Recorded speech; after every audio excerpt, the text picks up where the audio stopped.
Selamat pagi, selamat sore Bapak dan Ibu yang sudah bergabung.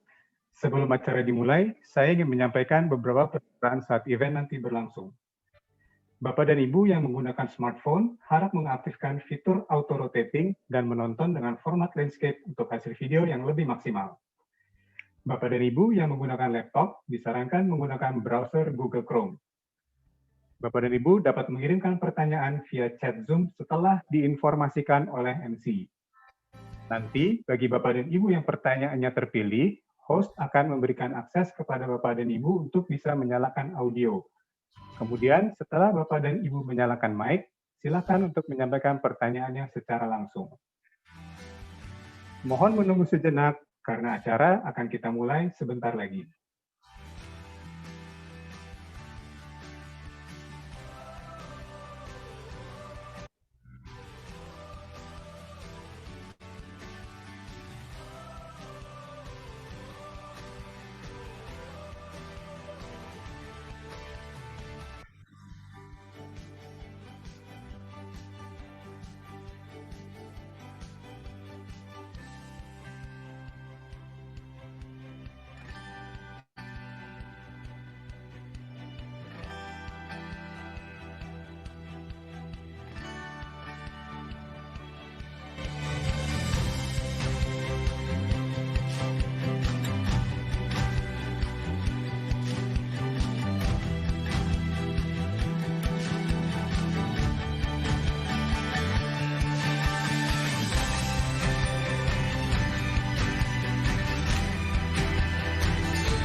Selamat sore Bapak, Ibu, serta teman-teman semua.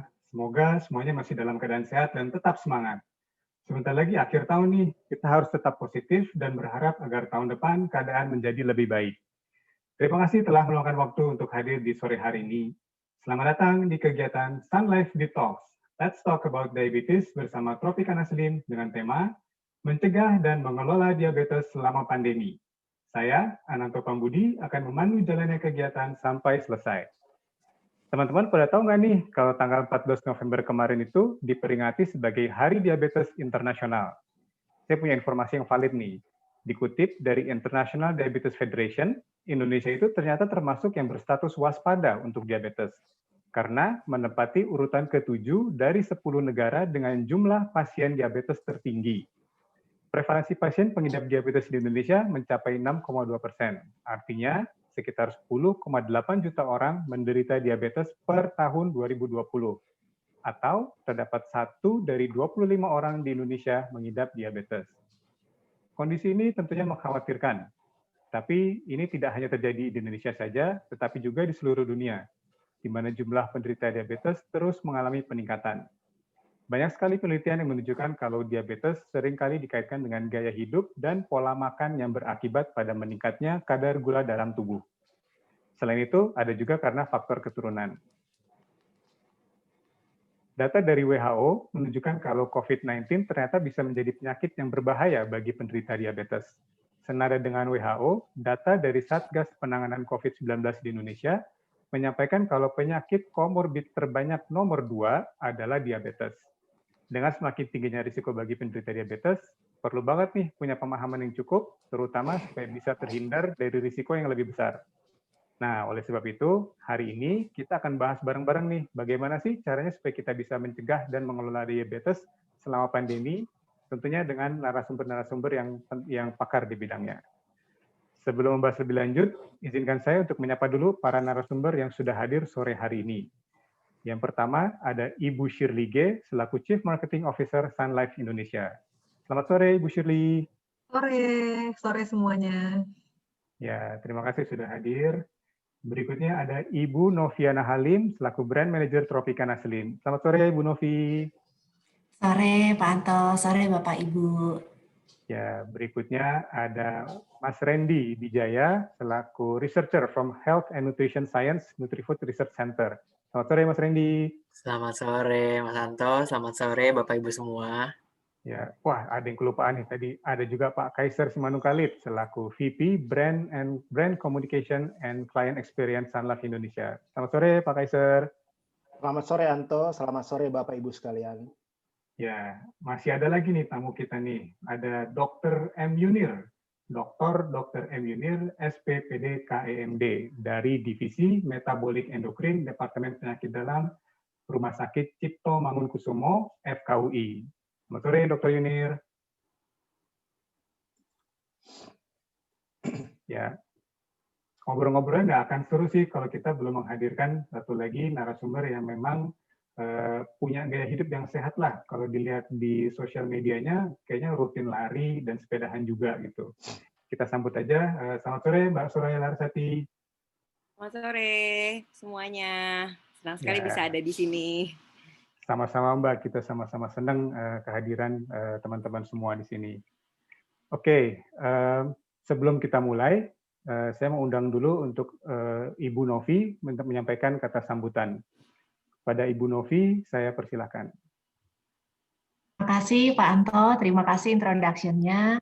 Selamat sore untuk Ibu Shirley dari Sunlife. Apa kabar Ibu?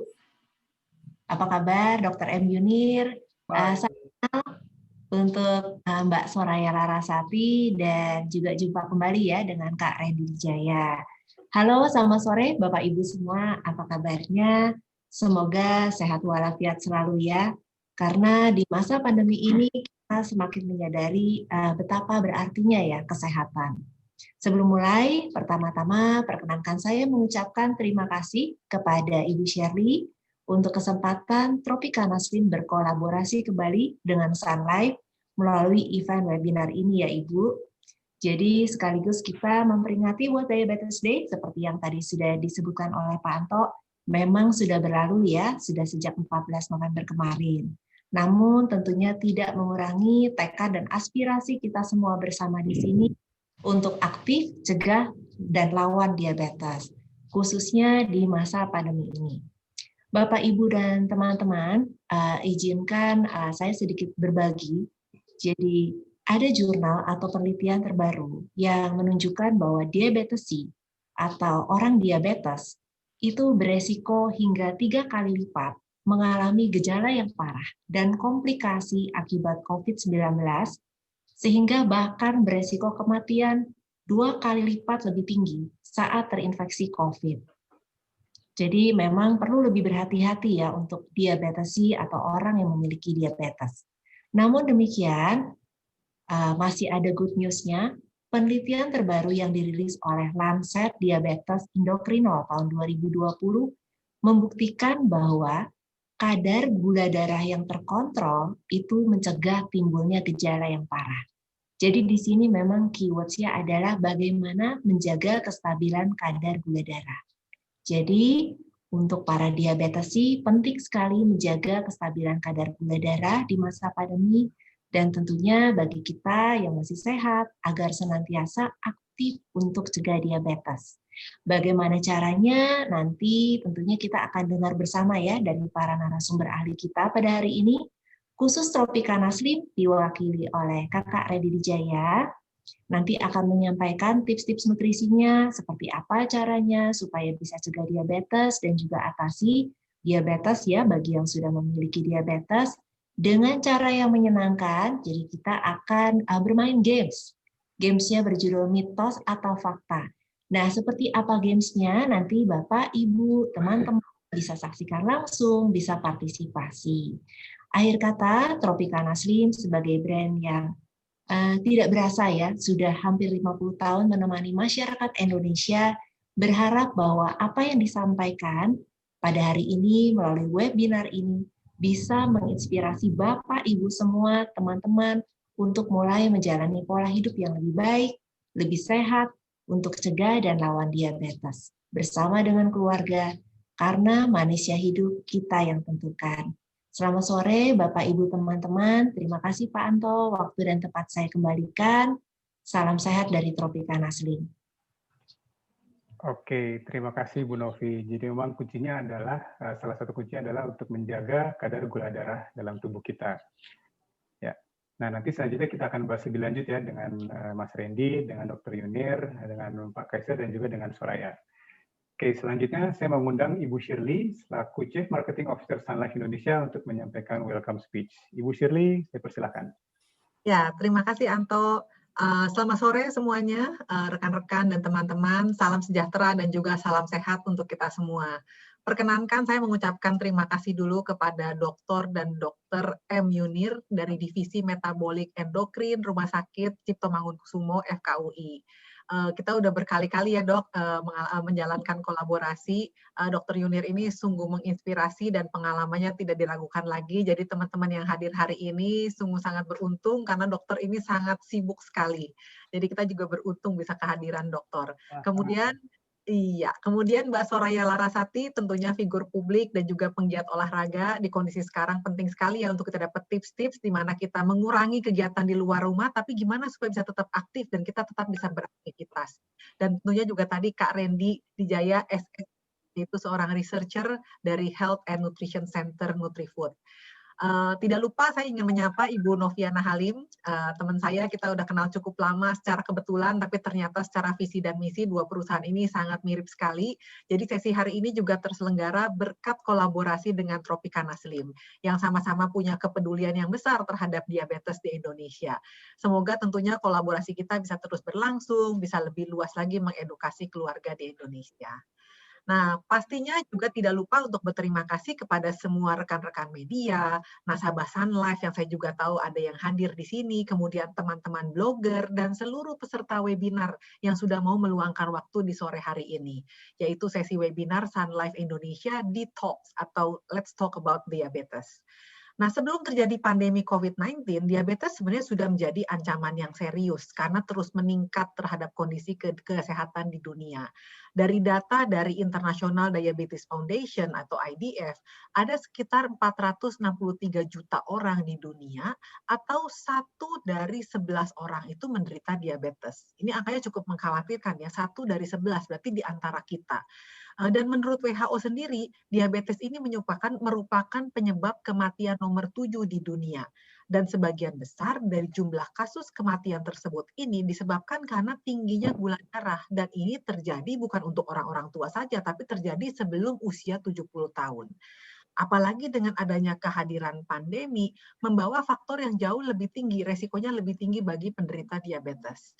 Oleh sebab itu tentunya yang namanya edukasi berkesinambungan sangat diperlukan untuk menyampaikan pentingnya mengelola dan juga mencegah diabetes terutama di masa pandemi ini. Nah, Sun Life sendiri sebenarnya bukan hanya pada saat pandemi, tapi kita sudah secara konsisten sejak tahun 2015 lalu mengadakan berbagai kampanye dan juga edukasi yang melibatkan keluarga dan komunitas. Kenapa keluarga? Kami fokus di keluarga karena ini sejalan dengan temuan dari Global Report on Diabetes yang menyarankan untuk melibatkan keluarga dan komunitas untuk mengurangi faktor risiko terkena diabetes, terutama diabetes tipe 2. Nah, salah satu wujud nyata dari komitmen kami adalah program kolaborasi bersama Divisi Metabolik Endokrin Rumah Sakit Cipto Mangunkusumo di FKUI. Kolaborasi ini sudah kami lakukan selama bertahun-tahun dan bukan hanya tahun ini saja, di mana kami memberikan donasi berkesinambungan ditujukan untuk edukasi dan juga peningkatan kualitas hidup bagi yang sudah menderita diabetes. Bentuk nyatanya bermacam-macam. Kita lagi tuh bekerja sama membuat klinik atau merenovasi klinik edukasi di RSCM, kemudian juga menyumbang kaki palsu, turut serta aktif dalam program Jakarta Diabetes Walk, dan juga mengadakan kompetisi lari yaitu Sun Life Resolution Run selama beberapa tahun, serta juga virtual charity run, dan masih banyak lagi kegiatan lain yang berhubungan dengan diabetes.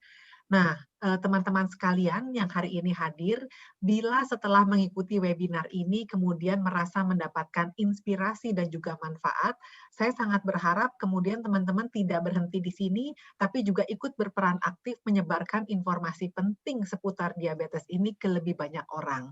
Karena melalui tulisan, bisa melalui blog, atau juga vlog, atau bahkan hanya sekedar sosial media posting, bisa juga hanya sharing lisan kepada teman dan keluarga dekat. Karena kepedulian untuk mencegah dan mengurangi resiko diabetes ini hanya bisa terwujud kalau kita sama-sama bekerja sama dan kita sama-sama peduli sebagai masyarakat, sebagai komunitas, pelaku industri, bisnis, dan juga pemerintah. Selamat mengikuti rangkaian acara, semoga kita semua sehat dan tetap semangat. Let's team up against diabetes. Saya kembalikan ke Anto. Oke, terima kasih Bu Shirley untuk sambutannya. Kalau boleh saya ulang sedikit, jadi ternyata memang Sun Life ini secara global itu sudah menaruh kepedulian terhadap diabetes di seluruh dunia ya. Dan di Indonesia sendiri kita sudah sejak tahun 2015 lumayan konsisten untuk melakukan beragam program untuk edukasi, pencegahan, dan perawatan diabetes. Dan kalau saya nggak salah ingat, waktu kita aktif di Jakarta Diabetes waktu juga bareng dengan Tropika Nasdem juga ya Bu Novi ya?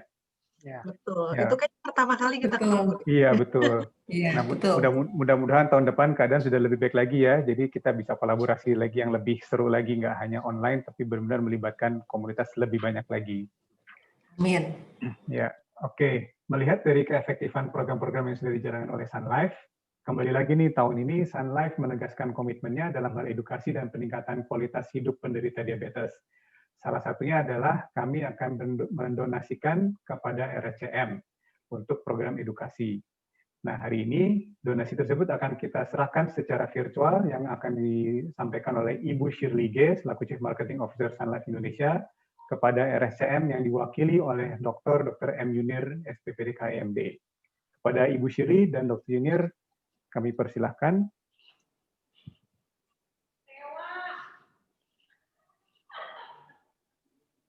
Oke, kita akan foto 2 kali ya. Yang pertama boleh angkat jempolnya. Ya, siap. 1, 2, 3. Teman-teman boleh dibantu screen capture. Oke, tahan dulu sebentar lagi. 1, 2, 3. Oke, sekarang foto yang kedua, kita angkat tangan ke atas dok, menunjukkan kalau kita siap untuk melawan diabetes. Oke, siap. 1, bentar. Oke, siap. 1, 2, 3. Sekali lagi. 1, 2, 3. Oke, terima kasih Dr. Yunir dan Ibu Shirley. Nah, untuk teman-teman yang hadir di sini, jangan khawatir, nanti kita juga akan ada sesi foto kok setelah acara. Yang penting kita ngobrol dulu, diskusinya supaya lebih seru, baru nanti terakhir kita foto bareng. Oke, berikutnya, sebelum mulai diskusi, saya mau mengingatkan dulu nih ke teman-teman yang hadir, ada beberapa hal. Yang pertama, saya punya hadiah untuk giveaway sebesar Rp1,5 juta untuk 3 orang pemenang. Masing-masing akan mendapatkan Rp500.000. Caranya gampang kok, ikuti terus acara sampai selesai, dan stay tune di Instagram @sunlife_id. Pastikan juga teman-teman sudah follow ya. Nantikan pertanyaan yang ada di post, dan silakan jawab di kolom komentar. Tag 3 teman kalian, dan gunakan hashtag Team Up Against Diabetes. Nah, ini yang penting nih, hashtagnya nih, Team Up Against Diabetes. Bersama-sama kita melawan diabetes. Nah, tadi disampaikan juga oleh Bu Shirley, ada beberapa nasabah yang hadir. Kita punya kejutan juga nih buat nasabah. Kita akan memilih beberapa nasabah yang beruntung mendapatkan bingkisan istimewa persembahan dari Sun Life Indonesia dan Tropicana Slim. Stay tune terus ya sampai dengan akhir acara. Oke, langsung saja kita mulai sesi diskusi kita yang akan dibawakan oleh Bapak Kaiser Simanung Khalid selaku VP Brand, Comms, and Client Experience Sun Life Indonesia. Oh iya, jangan lupa, tapi ini kayaknya pertanyaan udah banyak nih. Nanti silakan kalau masih ada pertanyaan atau pertanyaan yang muncul selama diskusi, tuliskan aja di kolom chat. Nanti kita akan pilihkan pertanyaannya. Dan bagi teman-teman yang namanya kita sebut, nanti kita akan berikan akses untuk menyalakan audio, dan silakan untuk langsung mengajukan pertanyaan kepada narasumber. Dan yang paling penting, jangan lupa nanti sebutkan nama pada saat mengajukan pertanyaan. Oke, langsung saja kita mulai diskusi kita. Pada Pak Kaiser, saya persilahkan. Terima kasih. Ya, terima kasih Anto. Perkenalkan, nama saya Kaiser Simanung Khalid. Sore ini saya akan memandu sesi bincang-bincang santai sore ini, dan saya kembali mengucapkan selamat siang dan selamat sore kepada seluruh narasumber.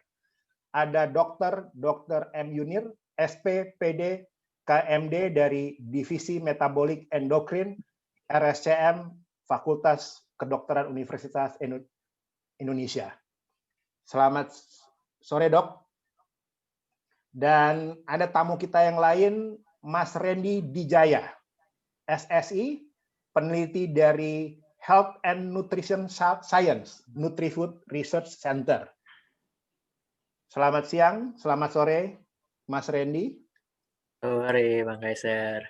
Dan tidak kalah pentingnya dan acara ini tanpa kehadiran dari Mbak Soraya Larasati. Beliau adalah figur publik yang juga penggiat olahraga. Apa kabar, Mbak Soraya? Baik, alhamdulillah. Ya. Dan Sehat, apa kabar? alhamdulillah. Ya, terima kasih. Dan apa kabar semua buat Bapak Ibu semua yang sudah hadir pada acara webinar pada sore hari ini. Semoga semuanya dalam keadaan sehat walafiat.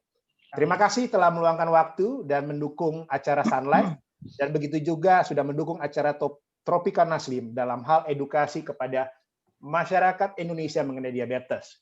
Jadi kita melihat nih ya, sejak pandemi ini berlangsung di awal tahun sampai dengan sekarang ini, hampir semua kegiatan itu udah mulai beralih ke online. Dan sebenarnya enak juga, karena dengan kegiatan online ini kita bisa menjangkau hampir seluruh Indonesia. Jadi pesertanya bisa hampir seluruh Indonesia. Dan tentunya kegiatan online ini bisa tentunya akan nyaman lah buat para peserta karena tetap aman dan terlindungi dari paparan COVID-19. Nah, kalau kita ngomongin materi yang tadi sudah kita bicarakan di awal, diabetes, tadi sudah disampaikan bahwa menurut data yang tersedia, baik di Indonesia maupun di seluruh dunia, ternyata diabetes itu menjadi salah satu penyakit penyerta, komorbid, terbesar yang ada pada pasien COVID-19. Jadi dengan kata lain, ternyata bagi orang-orang yang punya riwayat diabetes memiliki tingkat resiko yang lebih besar untuk terkena COVID-19 jika orang-orang ini tidak tahu bagaimana cara melakukan pencegahan dan pengelolaan yang tepat. Nah, dan kita sore ini akan cari tahu lebih banyak lagi bagaimana mencegah dan mengelola diabetes selama pandemi. Dan kita sudah kehadiran para narasumber yang luar biasa, dan dokter sama Mas Randy dan Mbak Soraya, ini berdasarkan pengalaman saya mengikuti acara webinar, ini acara yang orang tanyanya banyak banget. Kalau kita lihat di chatnya ini, belum mulai aja udah banyak pertanyaan, Dok. Luar biasa loh, Dok. Biasanya kita suka minta orang nanya. Kalau ini kita tanpa nanya, orang sudah bertanya semua. Tapi udah mau tumpah gitu, sampai bingung kita mau nyarinya. Tapi jangan khawatir Bapak Ibu sekalian. Saya tadi udah lihat daftar pertanyaannya yang Bapak Ibu sekalian tanyakan. Sebagian besar nanti akan tercover di acara bincang-bincang kita sore ini. Nah, kita mulai saja. Nah, saya mulai dengan Dr. M. Yunir. Jadi selamat siang, Dok. Sudah lama ya sebenarnya kita nggak ketemu. Dan kalau boleh, Dok, ceritain dong sedikit nih, Dok. Apakah sejak pandemi ini kegiatannya apa atau semakin sibuk, Dok? Oh, ya, terima kasih Pak Kaiser. Sebelumnya sapa dulu yang lain-lainnya, teman-teman, Pak Anto, Pak Randy, Mbak Soraya, serta Mbak Sherly, serta siapa lagi? Satu lagi dari teman-teman yang lain ya yang ikut dalam acara ini. Jadi selamat sore, assalamualaikum warahmatullahi wabarakatuh. Jadi terkait pertanyaan Bang Kaiser, wah ini memang selama hampir 10 bulan apa? Bulan 2, bulan 3. Awalnya memang kita semua hampir tiarap ya di bulan-bulan Maret itu. Karena instruksi PSBB itu pasien-pasien diabetes pada ngumpet semua di rumah. Karena satu takut berobat, kedua juga di rumah sakit ternyata prioritas pengelolaan pasien itu diarahkan untuk yang gawat-gawat. Nah, jadi operasi-operasi itu semua ditunda, yang elektif, operasi-operasi yang tidak emergensi itu di pending. Jadi jadwal-jadwal semua untuk melayani yang daruratnya COVID. Nah, tapi setelah beberapa bulan kita bisa melihat situasi mulai menurun dan sebagainya, akhirnya kita mulai membuka lagi pelayanan untuk pasien-pasien yang tidak COVID. Nah, cuman di kita ini membingungkan, memang orang COVID itu kan ada yang bergejala dan yang tidak. Jadi pada waktu sampai di emergency itu semua dokter juga serba salah antara menduga ini orang COVID, pasien COVID atau bukan. Akhirnya semua maju perang dengan pakaian khusus. Nah, itu pakaian khusus itu bukan suatu yang menyenangkan. Jadi daya tahan kita berdiri dengan pakaian seperti itu mungkin 4 jam sampai 6 jam itu udah pada gerah kayak gitu. Apalagi di rumah sakit yang AC-nya kecil. Di emergency RSC masih mending, AC-nya tinggi, dingin sekali, jadi mungkin tidak terlalu membuat masalah. Tetapi daya tahan kita mulai jenuh kan, jadi kadang-kadang ada yang mau kencing, ada yang mau minum, itu kan dalam keadaan seperti itu kita nggak boleh buka. Kalau buka mesti ganti lagi, ganti baju baru. Nah, itu kan diwanti-wanti sama manajemen, pokoknya satu dokter selama jaga cuma satu. Jadi kalau mau kencing dan sebagainya tahan dulu deh sampai 12 jam jaga sampai gitu. Jadi memang rada-rada menderita dan pasien-pasien juga memang rada-rada banyak permasalahan. Jadi akhirnya banyak yang menahan diri untuk tidak berobat walaupun obatnya udah habis. Nah, itu jadi membuat pasien itu cemas, stres, mau berobat takut, mau di rumah obat nggak ada. Akhirnya beberapa alternatif membuka layanan untuk konsultasi lewat telepon. Ya, jadi dilayani untuk pengambilan obat dan sebagainya. Mungkin beberapa mengirimkan obatnya ke rumah berdasarkan hasil konsultasi yang ada. Nah, lama-lama makin di sini kita makin mulai menyesuaikan diri dan pasien juga mulai menyadari bahwa dengan persiapan khusus, artinya dengan pencegahan yang disarankan cuci tangan, pakai masker, dia pakai face shield, baju tertutup dan sebagainya, kondisi ini bisa diatasi. Paling enggak sudah mulai adaptasi, menyesuaikan diri, aktivitas kita di ruang atau pelayanan untuk pasien itu mulai kembali ke kondisi normal lagi. Tetapi kalau dilihat situasi di rumah sakit, itu sudah mulai menyesuaikan dengan kursi-kursi yang dulu duduknya nempel-nempel, berjejer rapat, sekarang mulai pendaftaran online pakai jam. Jadi ada yang datangnya jam 8, jam 9, jam 10, sehingga tidak terjadi penumpukan yang terlalu berlebihan di rumah sakit. Begitu Pak Kaisar, cuman memang kondisi tetap sibuk ya, Dok? Tetap sibuk, kita yang di sini malah justru tambah sibuk karena mesti melayani berbagai hal. Baik Dok, ini kan diabetes nih mulai kedengeran lagi nih Pak Dok, sejak COVID ya. Jadi orang bilang kalau orang yang kena penyakit diabetes itu akan lebih rentan terkena virus. Kan gitu kan, sejak pandemi langsung bilang, oh kalau dia kena diabetes, dia akan gampang terkena virus. Dan ini akan membawa resiko tertentu bagi orang yang kena diabetes. Itu kira-kira penyebabnya apa ya, Dok ya? Sehingga bisa dikatakan bahwa orang yang kena diabetes itu sangat rentan terinfeksi virus. Jadi memang ada penyakit-penyakit kronis yang artinya menyebabkan seseorang itu rentan. Ya kalau dari data ini slide-nya udah bagus keluar. Jadi ada beberapa penyakit yang memang sudah ada pada seseorang yang menyebabkan dia itu mempunyai risiko lebih tinggi dibandingkan orang yang tidak ada penyakit ini. Nah, yang terdeteksi adalah penyakit ini, hipertensi, diabetes, dan pasien-pasien yang sudah ada riwayat penyakit jantung. Ya, sebenarnya ada tambahan lagi penyakit paru-paru, ya COPD itu adalah penyakit paru yang kronis seperti orang asma, ya, terus penyakit-penyakit saluran pernapasan yang memang menjadi kronis. Nah, kondisi-kondisi ini menyebabkan saluran pernapasannya dia menjadi mudah dimasuki oleh virus. Ya. Satu lagi sebenarnya perokok ini ya, bisa dimasuki tanpa perokok. Nah, kalau dia rentan untuk si virus nempel, tetapi kalau imunitasnya masih baik, berarti si virus itu cuma nempel, tidak bisa berkembang biak. Nah, yang rawan adalah kalau kondisi pasien itu dalam keadaan rendah imunnya. Bisa karena kecapean, bisa karena kurang tidur, bisa karena penyakit lain seperti diabetes. terus ada kondisi stres yang sangat tinggi, itu menyebabkan imunitas di saluran pernapasannya itu menjadi ikut menurun. Jadi virus yang tadinya masuk cuman di pintu saja, akhirnya masuk ke dalam. Nah, di dalam itu kalau semuanya imunnya bagus, sel virusnya itu bisa dimatiin sama imunnya kita. Tetapi kalau imunnya kita rendah, sel virus yang masuk ke dalam badan kita berkembang biak. Berkembang biaknya itu juga masih bisa ditahan. Sebenarnya kalau imunitas kalau kita bilang tentara baris keduanya ada baris ketiga. Nah, itu bisa berusaha untuk melawan lagi nih tentara cadangannya. Tapi kalau tentara cadangannya lumpuh juga, akhirnya si virusnya itu makin berkembang biak dan terus nyebar. Tidak hanya di saluran pernapasan, nembuslah ke paru-paru, nembus ke ginjal, bisa ke jantung, dan semua organ-organ. Nah, itulah yang membuat kondisinya berat pada orang-orang yang sudah dengan penyakit kronis dengan imunitas yang rendah. Gitu. Oke, Dok. Ini luar biasa kok ya. Ada 3 ya. Jadi hypertension, diabetes. Nah, kalau saya pengen tanya, Dok. Nah, kalau gitu cara mencegahnya atau mewaspadainya gimana ya, Dok?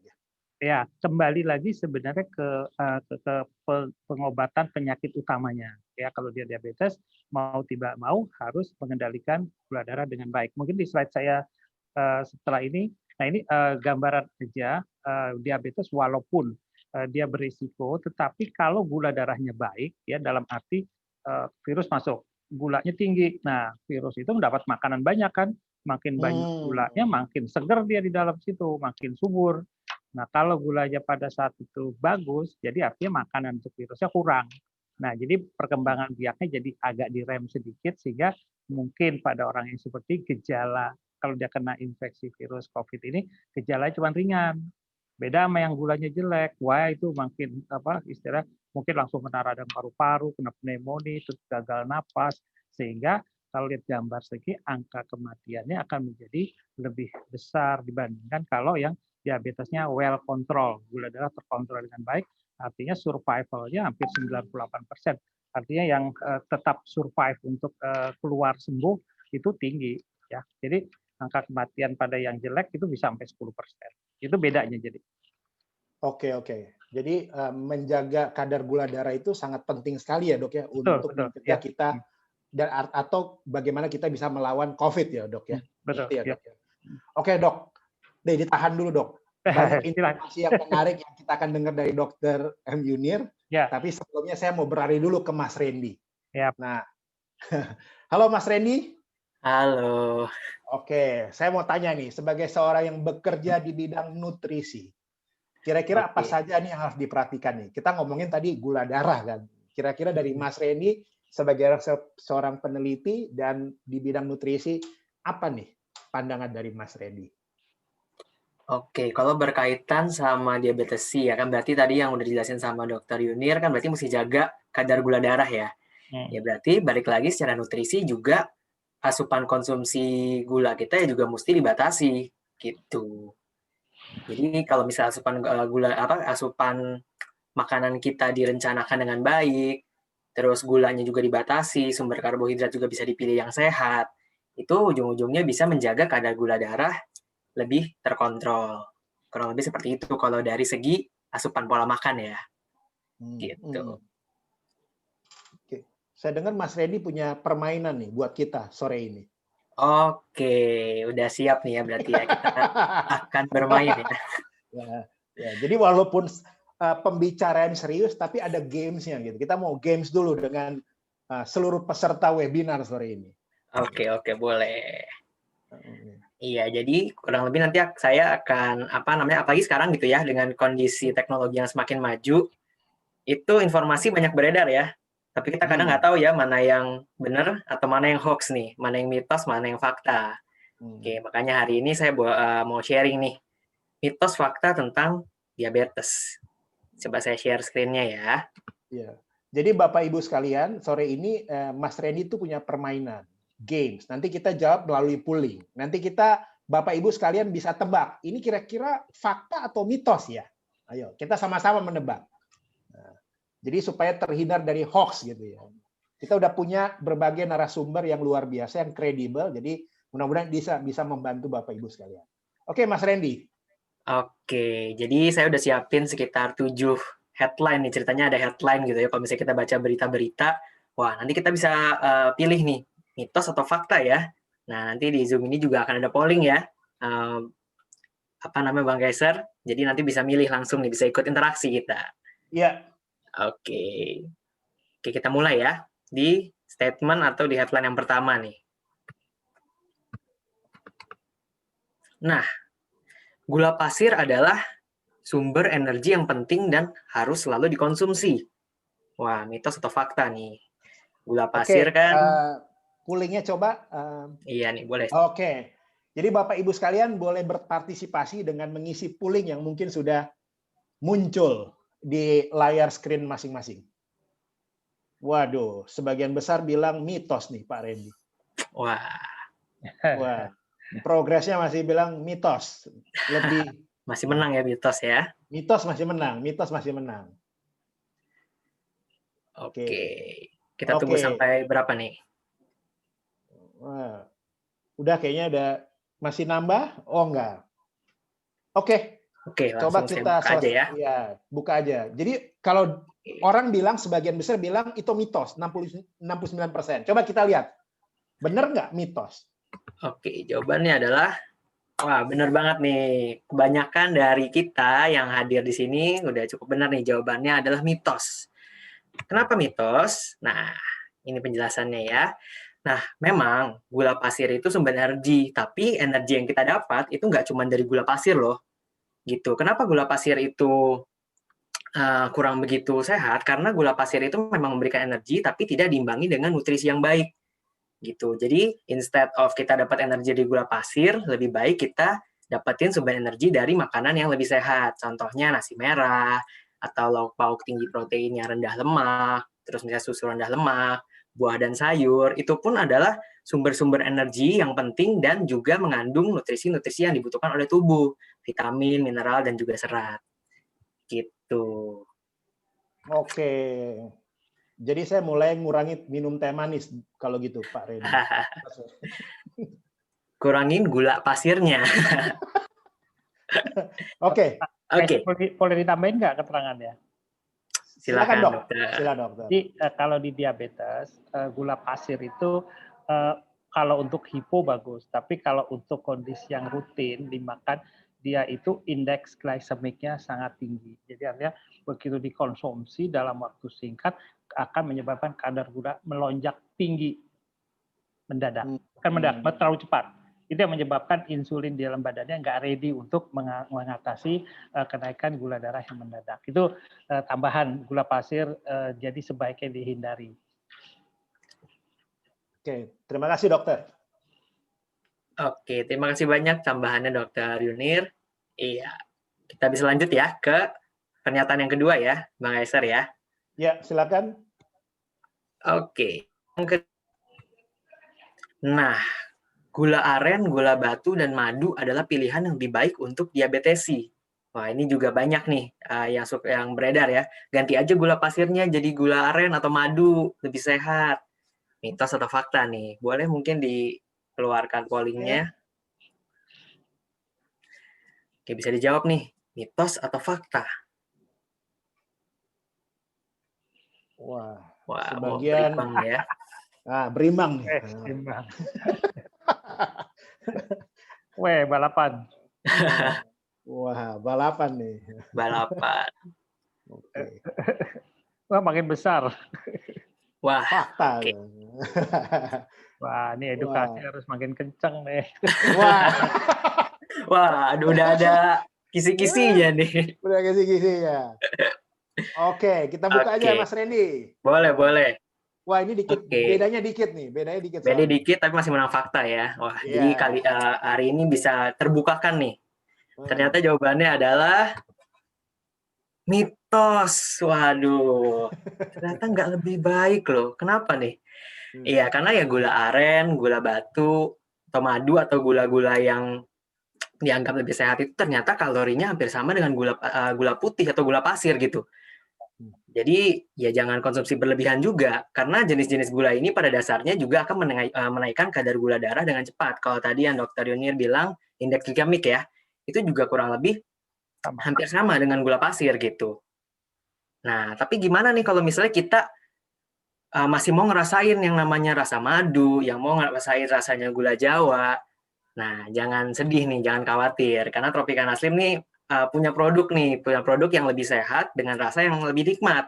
Ada Tropicana Slim gula Jawa dan Tropicana Slim madu. Nah, kedua produk ini bebas gula loh, jadi cocok buat diabetes C dan juga untuk teman-teman yang menjalankan program diet. Seperti itu. Wah, jadi udah lebih paham ya, ternyata gula-gula ini sama aja ternyata dengan gula pasir ya. Itu faktanya, jadi masyarakat menganggap itu alternatif. Nah, ini program edukasi harus lebih kencang untuk menjelaskan ini nih. Kayaknya udah bertahun-tahun ini terjadi kayaknya. Benar dok, benar. Sekarang kan kopi gula aren gitu, dipikir lebih baik daripada gula pasir. Padahal sama aja di sini. Oke. Iya, jadi habis ini mungkin bisa sharing ke yang lain juga ya. Ternyata gula-gula seperti itu juga sama aja dengan gula pasir ya. Oke, jadi bisa pilih yang lebih sehat nih. Kita lanjutkan ya. Ke statement yang ketiga. Nah, untuk menjaga gula darah, diabetes itu nggak boleh nyemil. Nah, mitos atau fakta nih? Menarik nih. Untuk jaga gula darah, diabetes tidak boleh ngemil. Oke. Bapak dan Ibu silakan berpartisipasi lewat polling. Silakan.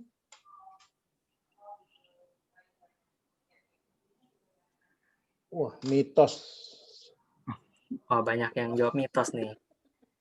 Ini masih berharap, aduh bolehlah nyemil ya, jangan masa nggak boleh nyemil sih. Ini harapan semua orang loh, Pak Randy. Harapan ya. Karena kebiasaan udah. Ini harapan yang kita tidak mau tahu faktanya gitu kan. Boleh apa, bagus apa enggak gitu. Soalnya ngemilnya bakso. Aduh. Wah, oke. Ini 81% nih. Bilang mitos ya? Mitos. Oke, jawabannya iya, mitos kok. Nah, tapi bukan berarti cemilannya sembarangan ya. Karena yang direkomendasikan untuk diabetes itu adalah cemilan yang sehat. Karena cemilan sehat itu justru membantu memenuhi kebutuhan nutrisi dan menjaga tingkat energi. Sama kayak yang tadi Dokter Yunir bilang, kalau yang hipoglikemik justru sebenarnya dibutuhkan nih cemilan yang sehat nih untuk mencegah kadar gula turun terlalu rendah gitu. Jadi kita bisa milih alternatif cemilan kita yang lebih sehat. Jadi jangan cemilannya bakso gitu ya. Atau cemilannya misalnya kue-kue yang tinggi gula gitu. Kita mesti pilih nih cemilan yang lebih sehat. Nah, jadi kita bisa milih cemilan sehat dengan kalori yang terkontrol tapi kaya nutrisi dan juga serat. Contohnya misalnya buah gitu ya. Atau kalau mau ngemil tanpa khawatir kalori tinggi atau tinggi gula, nah Tropicana Slim punya nih variasi Hokkaido cheese cookies. Jadi cookiesnya ini sugar free dan juga kalorinya rendah ya, hanya 100 kalori per saset. Kalau kita bandingin sama kue atau donat gitu ya, itu kan kalorinya jauh ya. Nah, jadi kita tetap bisa ngemil. Kalau diabetes itu tetap bisa ngemil, tapi lebih dipilih lah cemilannya yang lebih sehat gitu. Oke, bisa kita lanjut ya ke yang berikutnya. Wah, ini ada lagi nih. Kromium dapat membantu kontrol gula darah pada diabetes C. Mitos atau fakta? Atau mungkin ada yang bingung gitu ya. Apa itu kromium? Oke, coba boleh dijawab ini pollingnya, mitos atau fakta?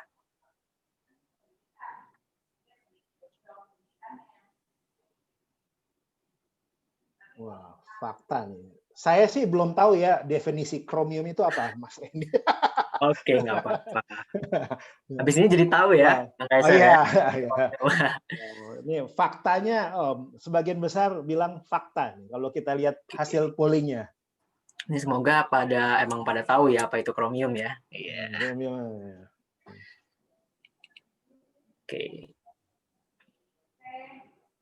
Oke, coba kita lihat. Ya, sebagian besar masih bilang fakta sih. Coba kita lihat. Kita lihat jawabannya. Kromium dapat membantu kontrol gula darah pada diabetes. Nah, benar banget ini jawabannya fakta. Jadi kayak yang tadi udah diceritain di awal ya oleh Mbak Novi dan juga oleh Dokter Yunir. terkait diabetes itu sangat penting untuk membantu menjaga gula darahnya ya. Karena apalagi yang lagi ngetren sekarang ini penyakit COVID ya. Kan tadi udah ceritain juga banyak ya lebih parah gejala dan segala macamnya, karena itu penting banget untuk kontrol gula darah. Dan kromium ini adalah salah satu mikronutrisi mineral gitu ya, mineral yang berperan dalam metabolisme lemak dan juga karbohidrat. Jadi dari berbagai penelitian yang ada, memang kalau kita konsumsi kromium itu punya manfaat membantu kerja hormon insulin dan memperbaiki metabolisme glukosa. Jadi mineral kromium ini bisa dibilang bisa bantu nih jaga gula darah para diabetesi. Itu. Di mana dong kita bisa dapat kromium? Nah, salah satunya dari pemanis rendah kalori tropik asin diabetes. Nah, ini mengandung kromium nih. Jadi buat yang diabetesi, selain mengonsumsi sweetener yang rendah kalori, nggak meningkatkan kadar gula darah dengan signifikan, terus ada dapat kromiumnya juga lagi. Jadi bisa dapat double benefit gitu. Jadi Bapak Ibu teman-teman semua, Bang Kaiser juga udah lebih paham ya kromium itu apa jadinya dan fungsinya seperti apa. Paham dong, Mas Randy. Kita lanjut ya. Nah, diabetesi tidak disarankan untuk berolahraga. Benar apa enggak nih? Mitos atau fakta? Bisa langsung dijawab. Mitos atau fakta ya, diabetes itu tidak disarankan untuk berolahraga. Wah, semua bilang mitos nih, Mas Randy. Wah. Semua.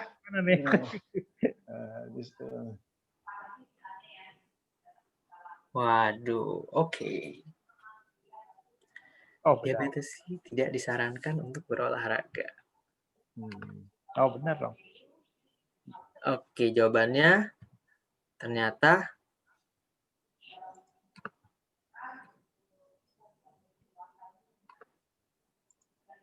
ternyata mitos. Jadi sebenarnya diabetes itu bukan yang nggak boleh ya untuk berolahraga ya, karena olahraga itu manfaatnya banyak banget. Gitu nih, coba saya share gitu ya manfaat dari berolahraga.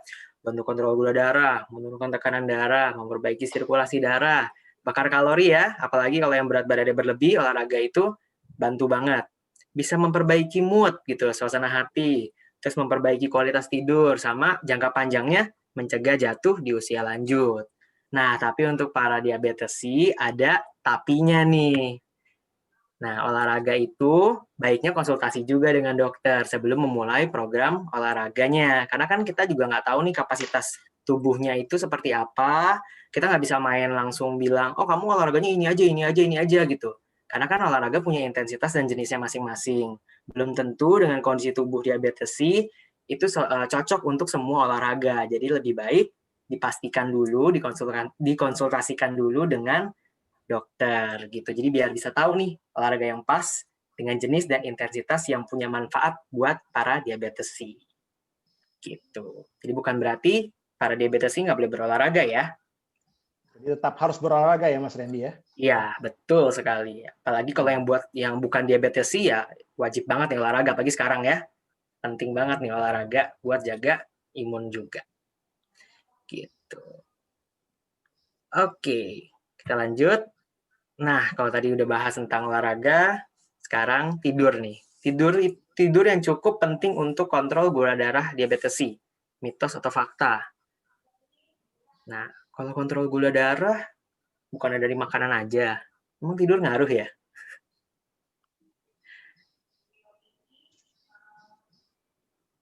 Oke. Wah, ini luar biasa ini. Faktanya di atas 95%.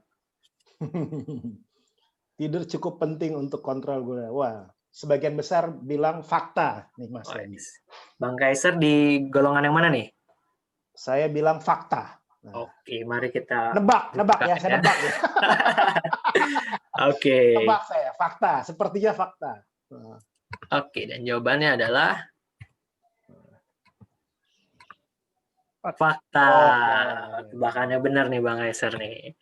Iya, ternyata dari berbagai penelitian juga menyatakan bahwa waktu tidur yang terlalu pendek atau terlalu lama itu berkaitan dengan peningkatan kadar HbA1c pada penderita diabetes.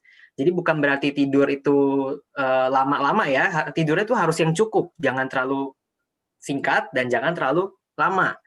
Nah, Itu ternyata kategori cukup berapa jam ya? nah, Mas di Redi? sini nih, kategori cukup itu untuk usia dewasa ya itu 7 sampai 9 jam sehari. Nah, ternyata hampir 40% dari diabetesi itu yang diobservasi, yang diamati itu tidurnya kurang, cuma di bawah 6,5 jam per malam. Terus kualitas tidurnya pun nggak baik gitu ya, 55% kualitas tidurnya nggak baik. Gitu. Terus kalau misalnya balik lagi gitu ya habis gimana nih, namanya tidur kan suka susah ya. Nah, ini aku ada beberapa tips nih yang bisa dicoba supaya tidurnya itu berkualitas dan durasinya bisa cukup. Nah, yang pertama itu buat jadwal tidur sama bangun yang rutin. Jadi biasakan kita bikin jadwal nih, misalnya mau tidur jam 10, usahain tidur jam 10, bangun bisa jam 5 sampai jam 7 pagi supaya dapat durasi 7 sampai 9 jam. Dibikin rutin supaya badannya terbiasa. Nah, terus lakukan kegiatan yang menenangkan sebelum tidur supaya tidurnya pulas. Jadi jangan yang olahraga heboh gitu ya sebelum tidur gitu. Terus pastiin kondisi ruang tidur itu gelap, tenang, jangan berisik. Itu bisa membantu tidur lebih nyenyak. Terus ya ini jelas ya, hindari minuman berkafein di dekat waktu tidur. Nanti malah melek terus kalau sebelum tidur kita minum kopi ya. Nah, yang terakhir, nah ini nih. Biasanya kita udah saking jatuh cintanya sama gadget gitu ya, sama handphone, kemana-mana dibawa terus kan ya. Nah, ternyata sebelum tidur kita main gadget itu punya pengaruh loh terhadap kualitas tidur kita. Jadi coba minimal 30 menit sebelum waktu tidur tuh jauhkan gadget. Nah, kalau Bang Eser gimana nih, tidur berapa jam nih malam nih? Udah pas belum nih? Udah cukup Saya belum harus nih? 8 jam, Mas Randy. Saya tidur 8 jam. Wis mantap kalau gitu. Oke, jadi tidur yang cukup itu penting ya buat baik diabetesi maupun yang tidak diabetes gitu. Iya. Karena sekarang masa pandemi ini ada tren baru. Wah, gimana tuh? Gara-gara semuanya online, kadang-kadang kerja itu bisa sampai malam, meeting itu bisa sampai malam-malam juga, Mas Randy loh. Nah, ini nih yang mesti dikontrol ini nih berarti ya, jangan sampai kebablasan ya. Makin gak ada boundariesnya ya. Gitu. Effort lebih sih buat kita berarti. Yang terakhir nih, diabetes tidak boleh mengonsumsi makanan dan minuman manis apapun. Wah, mitos atau fakta nih. Terakhir.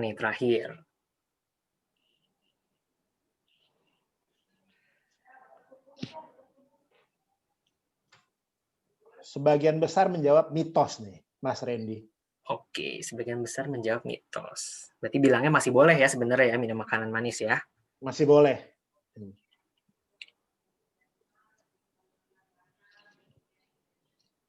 Oke, 88% menjawab mitos. Mitos. Kita lihat jawabannya. Kira-kira apa nih Mas Randy jawabannya? Jawabannya benar, mitos. Ternyata masih boleh loh diabetes itu makan makanan dan minuman yang rasanya manis. Nah, tapi yang penting kita pilih rasa manis yang lebih sehat. Bisa kita pilih produk yang bebas gula. Karena kan produk bebas gula juga ada yang rasanya manis. Kenapa? Karena dia kasih pemanis rendah kalori. Jadi masih ada rasa manis, tapi kalorinya lebih rendah dan nggak menyebabkan kenaikan kadar gula darah secara signifikan. Jadi sebenarnya balik lagi ke kita, tinggal milih produk-produk mana yang pilihannya lebih sehat, yang nggak meningkatkan kadar gula darah dengan signifikan. Gitu. Kita misalnya mau minuman kayak gini, wah sirup, kental manis, kan kita taunya ini gula ya, sumber gula ya, gula pasirnya tinggi ya. Nah, dari tadi saya juga udah mention banyak nih pilihan-pilihan yang lebih sehat dari Tropicana Slim. Kenapa? Karena ya memang Tropicana Slim itu hadir buat membantu para diabetesi dan keluarganya juga yang mau mencegah diabetes untuk bisa tetap menikmati manisnya produk makanan minuman, tapi nggak khawatir akan kenaikan gula darah yang signifikan. Jadi tetap bisa merasakan manisnya makanan dan minuman tanpa khawatir dan bisa menjaga gula darahnya dia bisa menjaga kadar gula darahnya. Begitu, jadi aman untuk diabetes. Mas Randy, yes. Termasuk melihat yang manis-manis masih boleh. Wah, untungnya dokter ngelihat yang manis itu nggak naikin kadar gula darah kita ya. Bukan gitu. Kadar gula darah dok yang naik, hatinya kita deg-degan. Iya.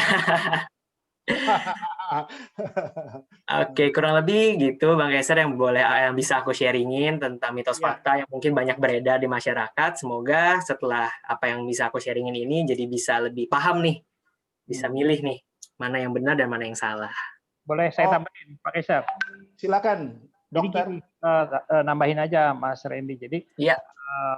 berarti kan yang penting dalam seseorang itu kadang-kadang makannya itu melebihi dari batas kalori yang disarankan, yang dibutuhkan. Jadi kalau ada orang yang makannya udah berdasarkan tinggi berat badannya kayak Pak Kaiser, tingginya berapa sekarang?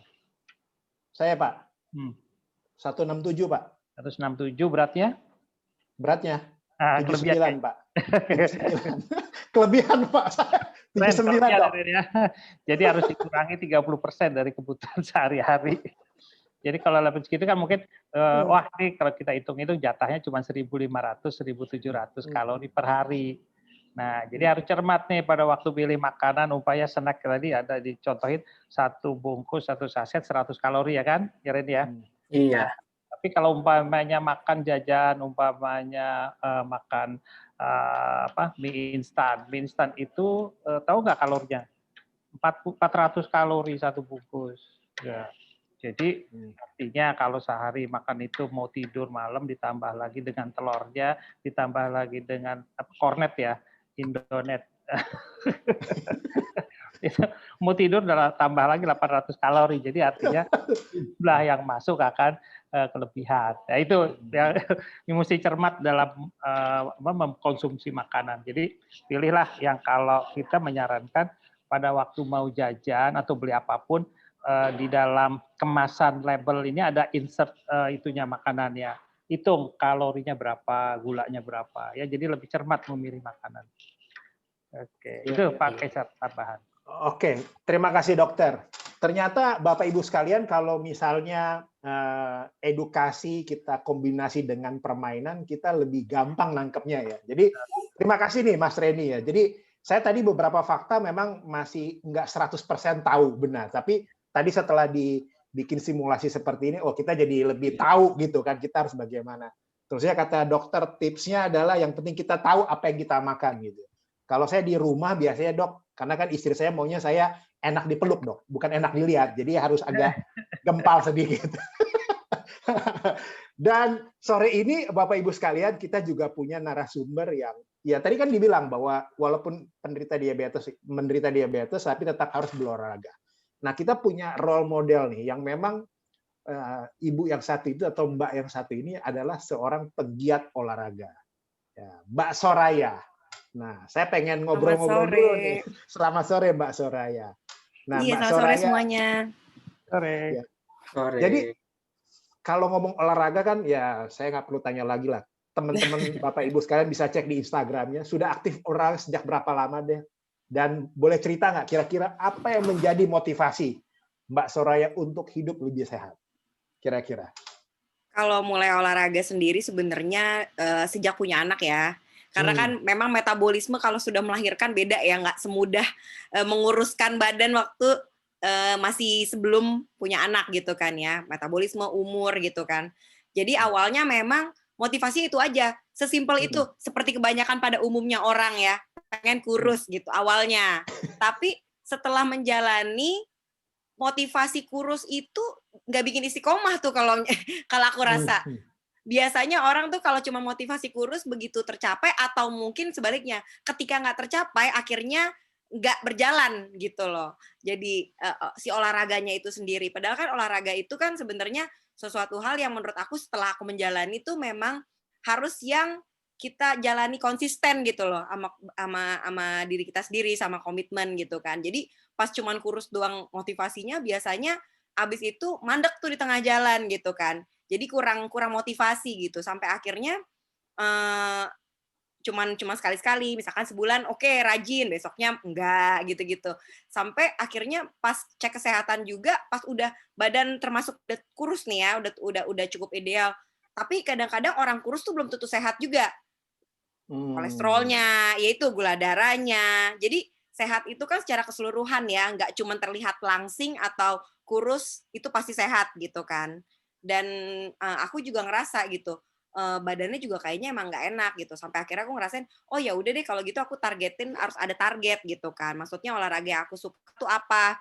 Nah aku emang tipikal orang yang senengnya olahraga tuh yang lebih apa ya, agresif gitu ya. Maksudnya bukan yang permainan kayak futsal gitu-gitu nggak suka gitu atau basket. Tapi jadi aku lebih seneng lari gitu kan atau yang lebih kardio lah gitu, yang sepeda gitu. Nah jadi punya target goal, punya maraton waktu itu jadi lebih ada konsisten gitu karena kan harus ada latihan yang terus menerus.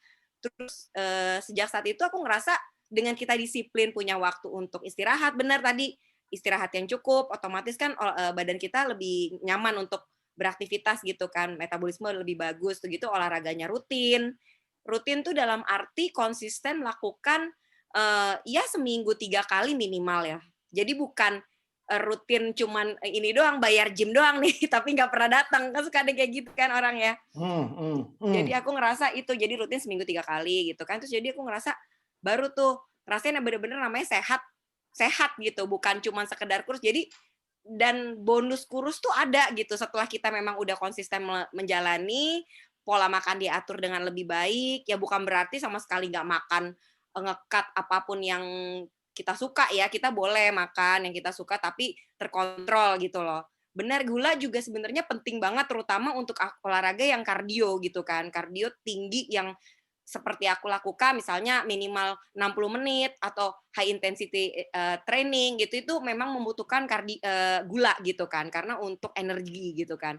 Jadi selama itu dipakai memang untuk sesuatu yang membutuhkan banyak energi itu tidak masalah. Yang jadi masalah kalau kita makan gula berlebih terus kita nggak ada aktivitas. Jadi numpuk jadi hal-hal yang nggak baik buat badan kita gitu kan. Jadi aku ngerasa kayak gitu. Jadi aku bilang selama memang tapi juga kita jaga makannya juga jangan karena kita ngerasa olahraganya banyak makannya juga apa aja, tetap juga kita kan untuk mendukung performance kita, mendukung juga untuk kesehatan kita, lebih baik kita juga menjaga apapun itu terukur gitu. Jadi aku ngerasa lebih termotivasi lah setelah punya target dan konsisten gitu kan. Dan terasa banget kalau kita udah happy dengan olahraga, jadi kayak gimana ya? Positif ke segala hal gitu kan, jadi lebih ada endorfin juga, happy gitu kan, juga jadi lebih kreatif, terus juga lebih semangat untuk ngejalanin aktivitas hari-hari gitu. Nah, saya mau nanya nih Mbak Soraya ya, kan dulu saya tuh sebelum pandemi pengen olahraga, pas pandemi pengen olahraga, bukan olahraga ya, pengen olahraga. Pas pandemi lockdown nggak jadi, alasannya kan lockdown nggak bisa. Nah, saya mau nanya nih buat Mbak Soraya, ada beda enggak sebelum pandemi sama setelah pandemi? Apakah kegiatan olahraganya meningkat atau makin nurun gitu?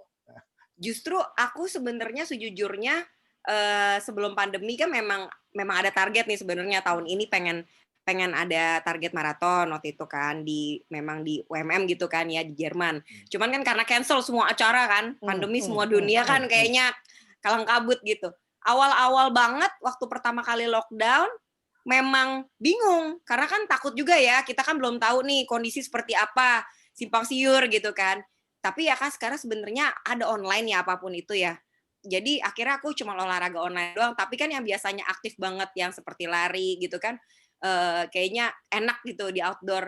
Bosen juga sampai akhirnya nemuin sepeda gitu kan. Sepeda kan mungkin karena lebih berjarak dan juga nggak harus terlalu rame gitu kan, bisa ke Sentul gitu, tapi jadi lebih nyantai gitu. Akhirnya tetap aja akhirnya aktif juga menemukan olahraga lain, jadi cari-cari celah aja biar supaya tetap ada motivasi hidup sehat. Karena kalau sehat cuma ngatur makan sama istirahat cukup tanpa olahraga juga kayaknya nggak lengkap gitu, nggak komplit kalau menurut aku gitu ya. Karena kan bagaimanapun juga memang paling penting makan yang sehat sama pola hidup yang sehat. Tapi kan kalau olahraga itu mendukung itu semua juga, ibaratnya mesinnya nggak sempurna gitu loh. Kalau memang kita pengen benar-benar berkualitas kesehatannya gitu kan. Contohnya apa sih Mbak? Apanya tuh? Contoh makan sehatnya gimana sih? Boleh share? Contoh makan sehat sebenarnya aku pribadi, nah itu kalori yang dibutuhkan sama tubuh aja. Misalnya kan tiap orang beda-beda ya gitu ya.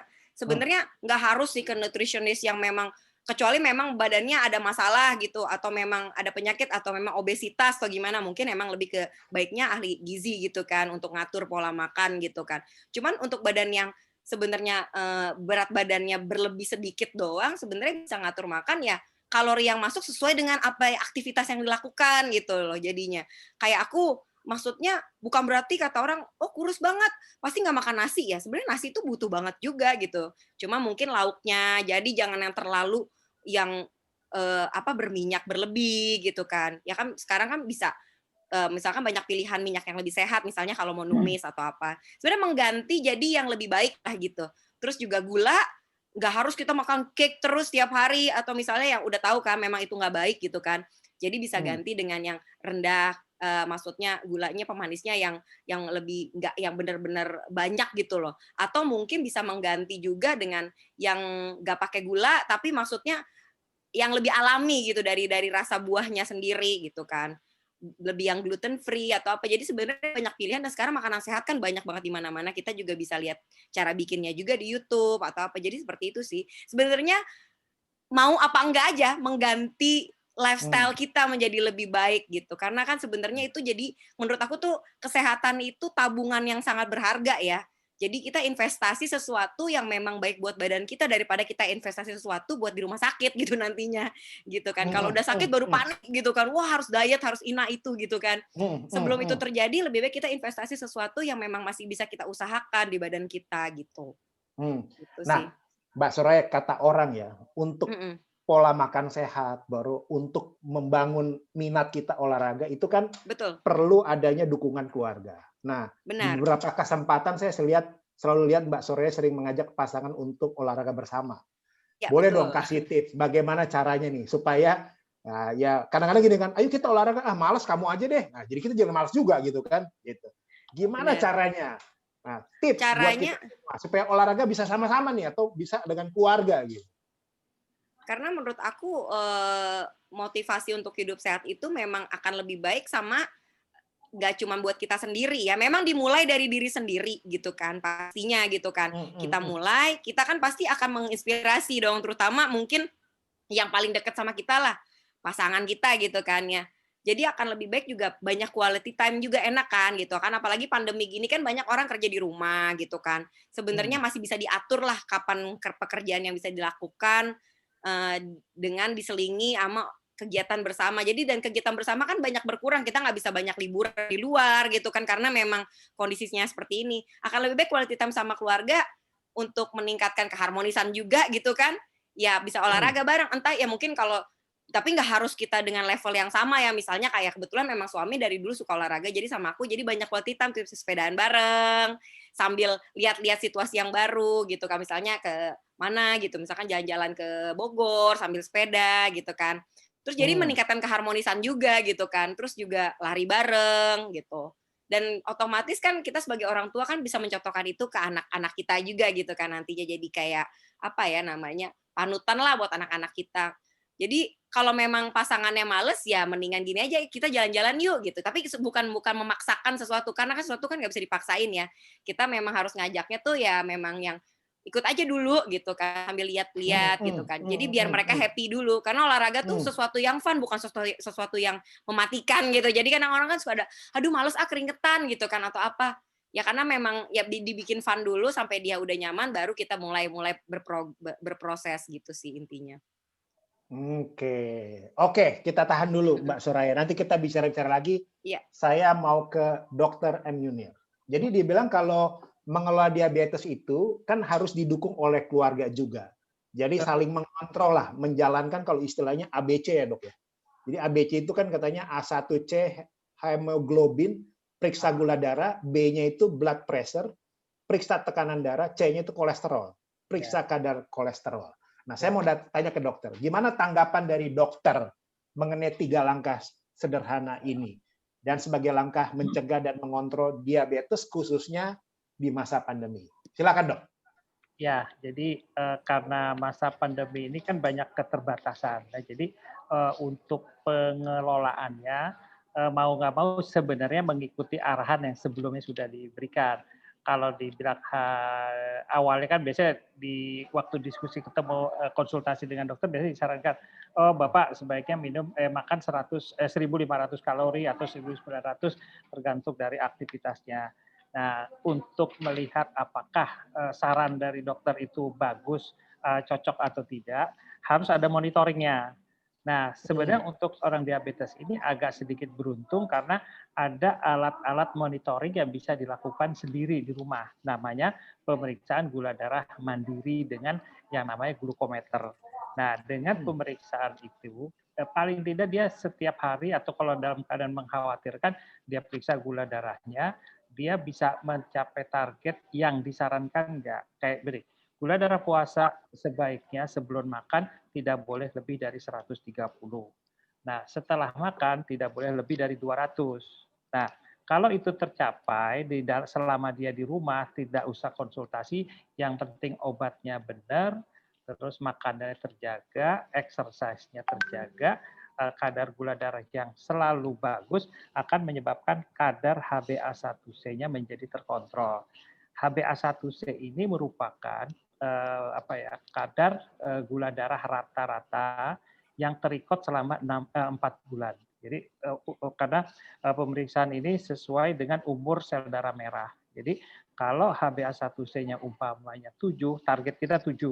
Kalau dia 7 berarti selama 4 bulan kadar gula darah dia tuh terjaga dengan baik. Ya baik gula darah puasanya maupun yang 2 jam habis makan. Nah, ternyata orang diabetes itu nggak cukup cuman gulanya terkontrol dengan baik, tapi perlu tekanan darah dan kolesterol. Karena kalau gulanya saja terkontrol, tapi tekanan darah tidak terkontrol, apa kolesterolnya tinggi, ternyata kerusakan atau komplikasi tetap akan berlangsung, ya akan terjadi juga. Sehingga pengukuran gula darah dalam hal ini diwakili oleh HbA1c, terus pengukuran tekanan darah dan kadar kolesterol menjadi target utama karena tiga-tiganya ini merusak dari sistem pembuluh darah gitu. Jadi ini yang memang jadi target kita sehari-hari. Ya dok. Dok, nah di saat pandemi ini kan mungkin banyak informasi yang ya mungkin para penderita diabetes tidak mendapatkan akses akan informasi itu ya, apalagi dengan berbagai macam keterbatasan. Dokter ada saran nggak bagaimana sih bagi yang menderita diabetes? Tadi dokter bilang banyak juga akhirnya mengurung diri kan, nggak mau ke dokter gitu. Ada saran nggak buat para penderita diabetes ini di tengah pandemi seperti ini mereka harus bagaimana dok supaya jangan sampai menjadi makin lebih parah gitu kan? Itu yang kita tidak inginkan sama-sama. Ada slide saya yang terakhir bagus.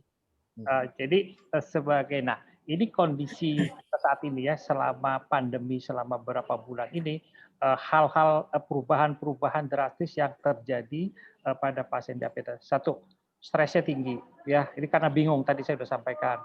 Terus akhirnya menyebabkan insomnia, susah tidur ya.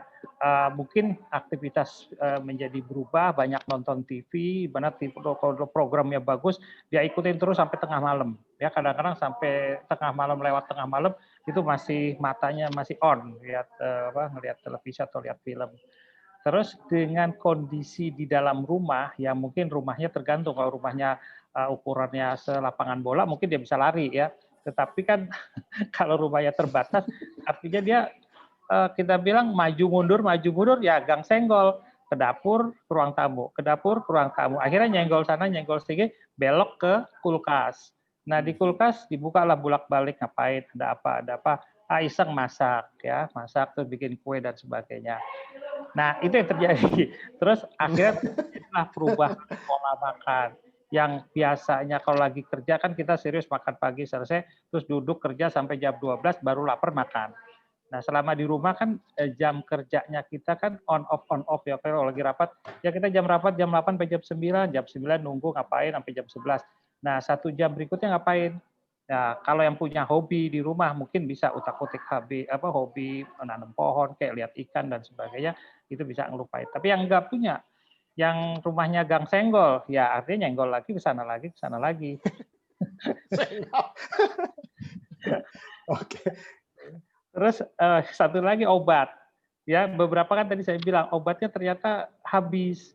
Nah, gimana akses dia? Itu takut segala macam. Sebenarnya kalau dengan melihat peraturan menjaga kesehatan yang benar, nggak usah terlalu khawatir ke rumah sakit karena image-nya pasien itu rumah sakit itu kalau kita nyenggol pintunya itu COVID udah banyak sekali beredar di situ. Nah, sebenarnya itu nggak terlalu berlebihan. Kalau kita persiapan masuk rumah sakit dengan pakaian benar, mungkin bawa hand sanitizer atau bawa sarung tangan, pakai masker yang benar, saya rasa risiko penularannya akan lebih rendah. Ya, nah itu hal-hal yang mungkin perlu diperhatikan pada pasien-pasien yang saat ini maju mundur mau berobat nggak. Saya banyak pasien yang sampai 2 bulan, 3 bulan obat habis itu nggak datang. Pas datang bulan keempat bilang, kenapa kok ini? Iya, kita takut dan sebagainya. Yang takut itu bukan hanya pasiennya saja, yang nganter juga takut, keluarganya takut. Tapi jadi nggak ada yang mau nganterin, kasihan juga. Nah, ini yang perlu dilakukan ya. Jadi bagaimana kita melakukan pencegahan. Jadi hal-hal yang perlu dilakukan adalah mengendalikan kendali gula darahnya. Nah, ini yang paling resume terakhir. Jadi untuk pencegahan dan pengelolaan. Pencegahan infeksi ya, kita udah tahu lah cara-cara cuman kita kurang konsisten ya. Kadang-kadang pada waktu ke pasar dan sebagainya kita berlindung dengan diri, tapi begitu di tempat yang agak sepi cuci tangan jadi lupa, maskernya dilepas dan sebagainya. Itu yang kadang-kadang tidak konsisten untuk melakukan upaya-upaya pencegahan ya. Terus kendali kontrol gula darah ya. Ini beberapa hal yang mesti diperhatikan, mau tidak mau memang harus dijaga bahwa tadi target gula darah harus dipagerin, tidak boleh lepas ya. Jadi tidak boleh loncat, tidak boleh terlalu berlebihan. Ini yang perlu dilakukan oleh beberapa pasien kita ya. Tadi lebih sering mengecek gula darah, kalau punya alat di rumah akan lebih baik ya. Terus menjaga cairan. Nah, minum mesti diperhatikan, jangan minum soft drink ya. Sering pasien-pasien lupa bahwa soft drink itu mengandung kalori yang tinggi dengan glukosa yang lumayan besar, kadar glukosa di dalam makanan ya, sehingga hati-hati kandungan karbohidratnya jadi berlebihan. Usahakan makan yang sesuai dengan jatahnya dia ya. Dan kalau memang obatnya tidak mencukupi atau gula darah tidak tercukupi, kadar gula darahnya berlebihan, mau tidak mau pengobatannya harus dievaluasi ulang. Apakah obatnya kurang atau exercise-nya kurang atau makannya berlebihan. Nah, itu nanti yang akan dilakukan oleh kita pada waktu pasien itu datang untuk konsultasi. Saya rasa ini yang bisa disampaikan kepada pasien-pasien diabetes, termasuk keluarganya, ya. Jadi bukan hanya pasiennya aja. Oke, terima kasih dok. Dan saya rasa banyak sekali hal-hal yang menarik ya, yang sudah disampaikan oleh Dr. M. Yunir sore ini, dan nanti kita akan lebih tahu lagi pada saat sesi tanya jawab, karena saya nggak tahan dari tadi orang yang nanya terus, banyak banget ini dok. Ini bisa di rekor ya dok ya, yang nanya pada sesi webinar kali ini. Terakhir saya mau nanya Mbak Soraya. Nah, ada nggak tips dari Mbak Soraya sebagai penggiat olahraga? Kan yang susah kan memulainya kan ya Mbak ya. Gimana caranya kita supaya memulainya untuk, oke, kita mau olahraga, kita mau hidup sehat. Nah, karena menurut saya bukan olahraganya yang susah, memulainya itu yang susah. Kira-kira dari Mbak Soraya ada tips nggak buat kita-kita ini semuanya?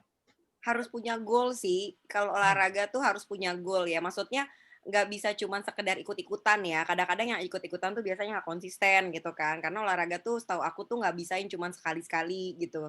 Memang harus konsisten dan harus punya komitmen sama diri sendiri.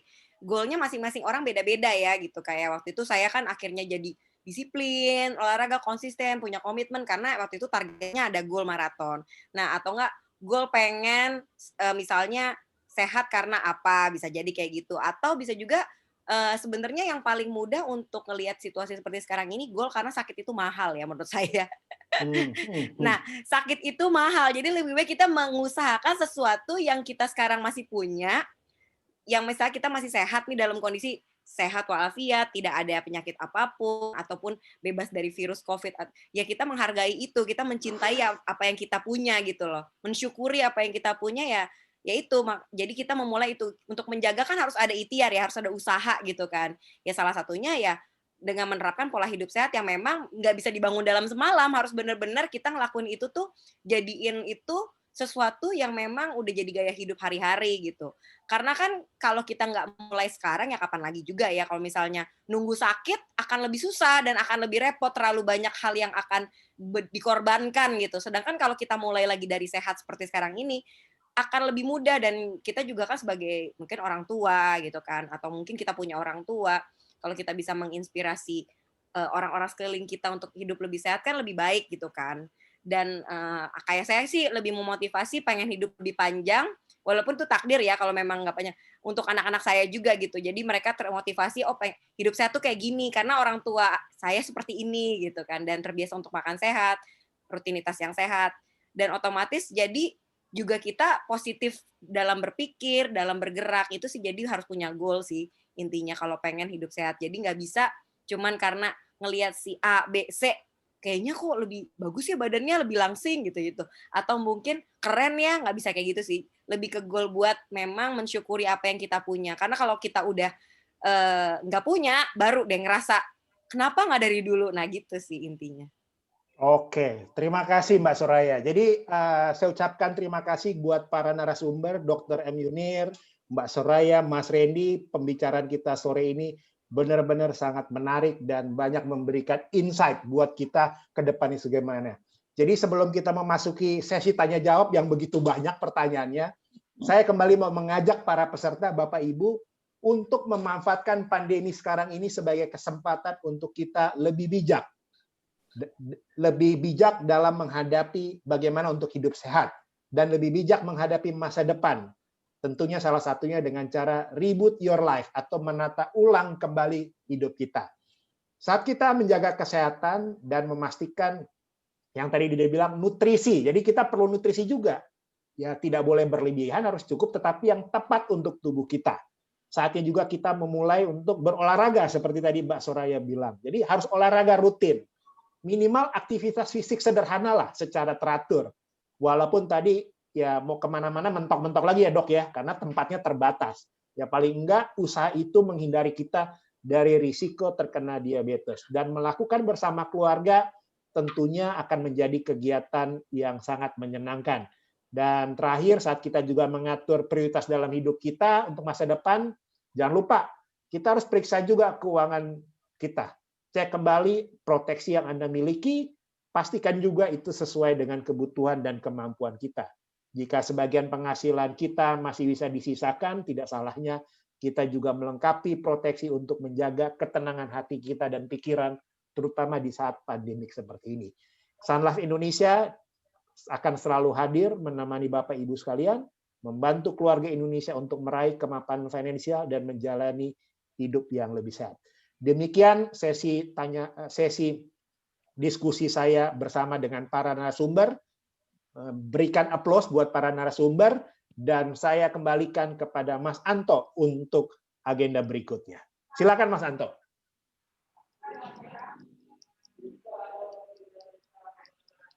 Oke, terima kasih Pak Kaiser, Dr. Yunir, Soraya dan juga Mas Randy. Ternyata seru banget nih ngobrolnya. Selama diskusi tadi banyak sekali informasi-informasi menarik yang mungkin sebelumnya cuma tahu samar-samar, sekarang jadi tahu lebih banyak lagi. Dan semoga juga bermanfaat dan bisa juga diteruskan ke teman-teman lainnya. Oke, kita sudah pilihin beberapa pertanyaan sebentar ya. Ini terus terang aja, pertanyaan ini banyak banget yang masuk, dan tadi di awal juga disampaikan sama Pak Kaiser kalau online itu salah satu keunggulannya adalah bisa menjangkau ke seluruh Indonesia. Dan ini ternyata banyak juga nih pertanyaan atau peserta yang datang dari luar Jakarta. Oke, saya coba pilih dulu. Nanti mungkin dari host bisa dibantu untuk dibukakan mute-nya untuk pesertanya sebentar. Yang pertama, Mas atau Mbak, Mas Christian S. Mungkin bisa dibantu.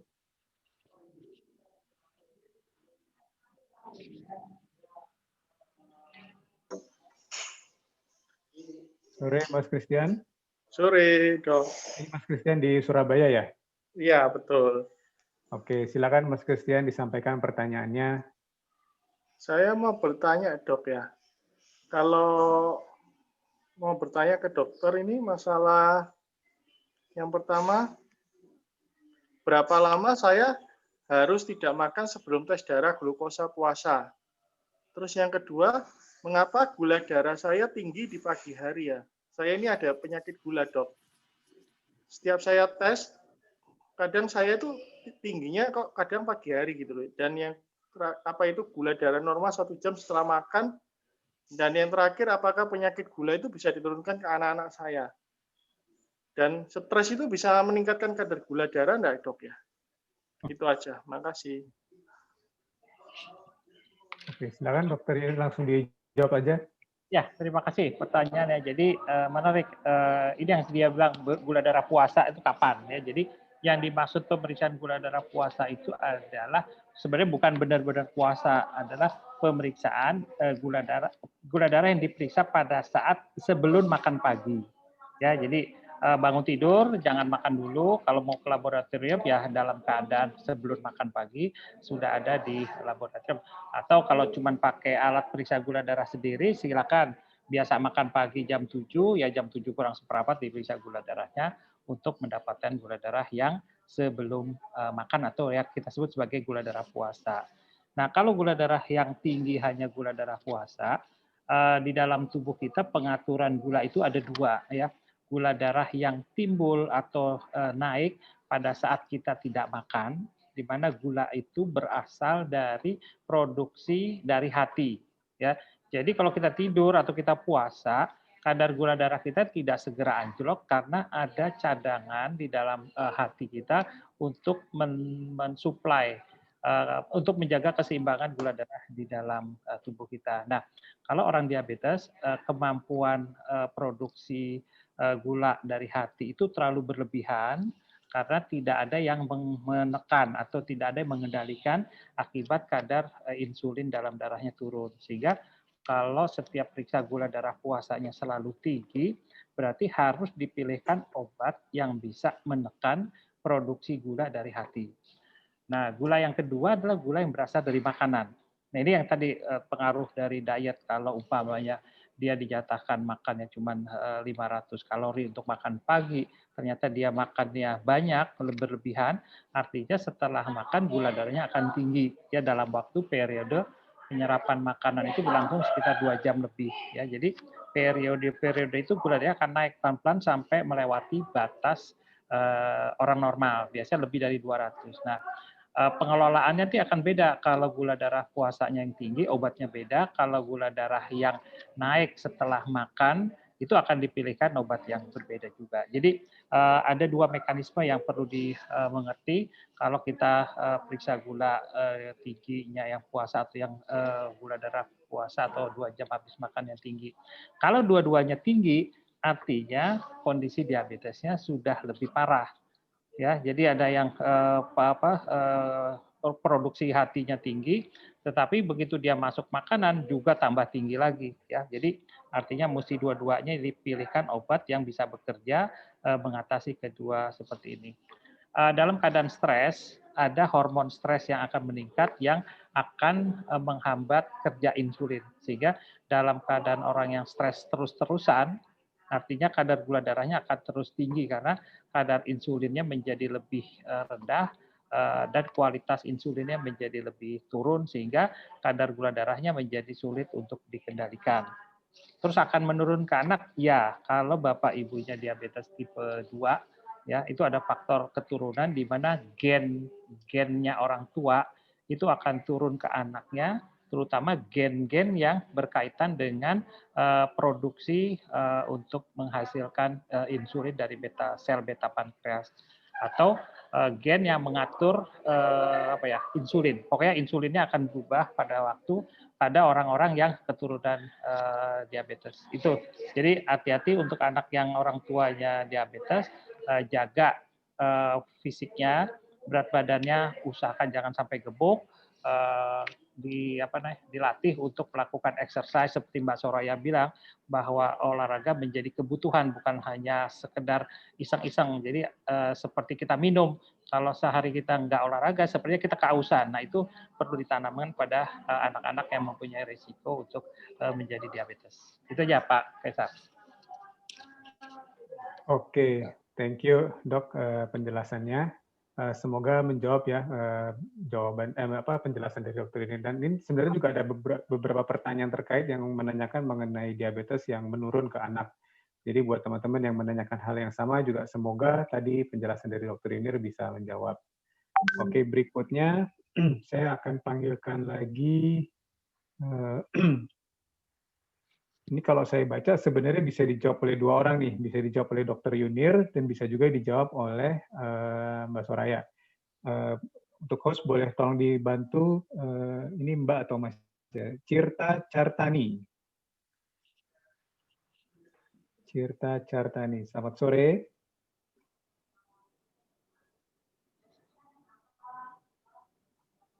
Ya, masih dicari, mudah-mudahan masih join ya.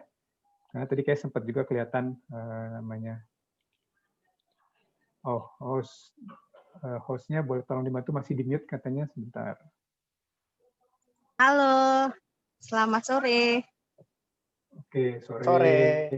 Ya. Sore. Silakan Mbak Cirta ditanyakan. Ya, saya mau tanya sama Mbak Soraya sama dokter juga. Kan di masa pandemi ini kita kan nggak boleh kemana-mana gitu ya. Jadi di rumah aja. Olahraga apa sih yang cocok, yang tepat, yang ringan gitu, yang bisa dilakukan oleh penderita diabetes atau yang belum juga, yang bukan diabetes sih, agar bisa kadar gula darahnya terkontrol, terus juga bisa tetap sehat. Gitu. Yang jawab siapa dulu nih? Silakan Mbak Soraya. Oke. Kalau aku sih kalau lagi waktu di rumah terus ya, jadi bisa ambil kelas-kelas online, tergantung minatnya sih. Misalnya yang seneng yoga ya yoga gitu kan, ada kelas online sekarang juga ya. Mempermudah sebenarnya. Atau misalnya yang ikutan kelas mau Zumba atau mau ikut kelas yang kayak bootcamp juga ada, itu bisa online juga kalau memang mau lakukan di rumah. Tapi dengan kondisi mungkin memang harus punya peralatan yang dibutuhkan gitu, sesuai dengan kebutuhan olahraga yang ingin dilakukan gitu kan. Atau memang yang pengen tetap lari di rumah juga memang punya treadmill pun bisa lari, atau misalnya sepeda juga ada trainernya kan, bisa dilakukan dalam rumah kalau memang pengen melakukan. Yang penting sebenarnya kita suka sama olahraganya, terus juga jangan terlalu overtraining, sesuai habis olahraga tetap nutrisi yang masuk juga harus sesuai gitu. Jadi gara-gara pengen diet misalnya olahraganya banyak tapi makan yang masuk asupannya kurang cukup gitu untuk recovery-nya gitu kan. Jadi makannya bukan berarti harus makanannya. Jadi kita harus paham sih makanan yang tepat untuk recovery nutrition tuh kayak apa gitu kan untuk olahraga. Misalkan protein baik yang buat tubuh, karbohidrat yang cukup, karbohidrat kompleks, terus juga mungkin sayuran yang lebih banyak gitu kan. Jadi itu penting sih. Jadi bukan berarti kita lagi misalnya nggak berani nih olahraga di luar gitu, walaupun sebenarnya sekarang udah lebih enak ya olahraga di luar, asal juga jangan terlalu berkerumun dan menjaga jarak gitu, ikutin protokol. Ya itu bisa dilakukan dengan daftar kelas-kelas online yang memang sebenarnya sekarang udah banyak pilihannya gitu, tergantung minat dan kebutuhannya gitu sih. Kalau dari saya itu. Oke, Dokter Yunir mungkin ada yang mau ditambahkan? Tadi pertanyaannya apa? Apa tadi ya? Pertanyaannya olahraga yang bisa dilakukan di rumah untuk penderita diabetes dan untuk mengurangi kadar gula darah di masa pandemi. Ya, menyesuaikan saja. Jadi kalau saya menyarankan di rumahnya ada apa gitu. Terus kalau rumahnya memungkinkan ada halaman, mungkin senam di tempat, tapi kayaknya itu akan membosankan. Kalau di lingkungan sekitar rumahnya jalannya baik, rata, terus tidak banyak kerugian, jalan kaki itu merupakan suatu saran yang baik. Pilih waktu yang paling sepi ya, biasanya subuh tuh nggak banyak orang jalan, ya, jadi habis subuh jam 5, setengah 6 jalan setengah jam atau 1 jam, itu orang belum banyak keluar ya. Nah, itu udah cukup sebenarnya. Kalau untuk tadi ada pertanyaan pada usia di atas 64 tahun, olahraganya cocoknya apa? Kalau dia nggak ada penyakit penyulit seperti ada kelainan di lututnya dan sebagainya, jalan kaki sangat baik. Atau kalau khawatir, beliin aja sepeda statis di rumah. Ya kan bisa diatur kecepatannya. Saya rasa mungkin harganya tidak terlalu tinggi dan alat itu tidak memakan tempat besar di rumah. Jadi itu bisa digunakan untuk menjaga aktivitas fisik yang sangat baik untuk diabetes. Gitu Pak Anto. Oke, semoga menjawab ya Mbak Cirta pertanyaannya. Ini sebenarnya pertanyaannya masih banyak banget nih, cuman waktunya juga udah semakin mepet. Saya akan kasih kesempatan satu lagi pertanyaan terakhir. Sebentar. Untuk host boleh dibantu kepada Mbak Eli Safitri. Mudah-mudahan masih join ya Mbak Eli ini. Sore Mbak Eli.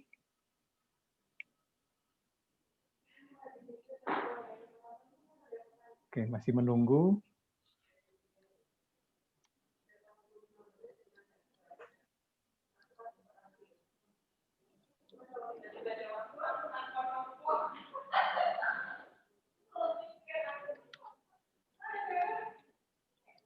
Sore Mbak Eli. Oke, wah sayang sekali nih. Kayaknya mungkin lagi nggak di depan layar nih. Saya bacain aja deh pertanyaannya ya, sebentar. Ini ada, ditujukan ke Mas Randy nih. Mungkin yang lain kalau misalnya bisa menjawab, boleh juga nanti ditambahkan ya. Pertama, aktivitas apa yang harus dilakukan oleh penyintas diabetes untuk lansia? Dan berapa sebaiknya kebutuhan kalori untuk diabetes? Itu yang pertama. Yang kedua, apakah ada produk dari, ini produk dari Tropicana Slim yang cocok untuk penyintas autoimun? Oke, ini langsung saya jawab ya untuk Mbak Eli. Mungkin pertanyaan yang pertama sudah dibantu dijawab juga tadi ya oleh Dr. Yunir ya tentang aktivitas untuk lansia. Itu tadi setuju juga dengan apa yang paparkan sama Dr. Yunir. Kalau misalnya memang tidak ada penyakit yang menyulitkan untuk berolahraga, seperti jalan kaki atau jalan cepat atau sepeda statis itu bisa dilakukan untuk lansia. Nah, kalau untuk kebutuhan kalori untuk diabetes sebenarnya balik lagi.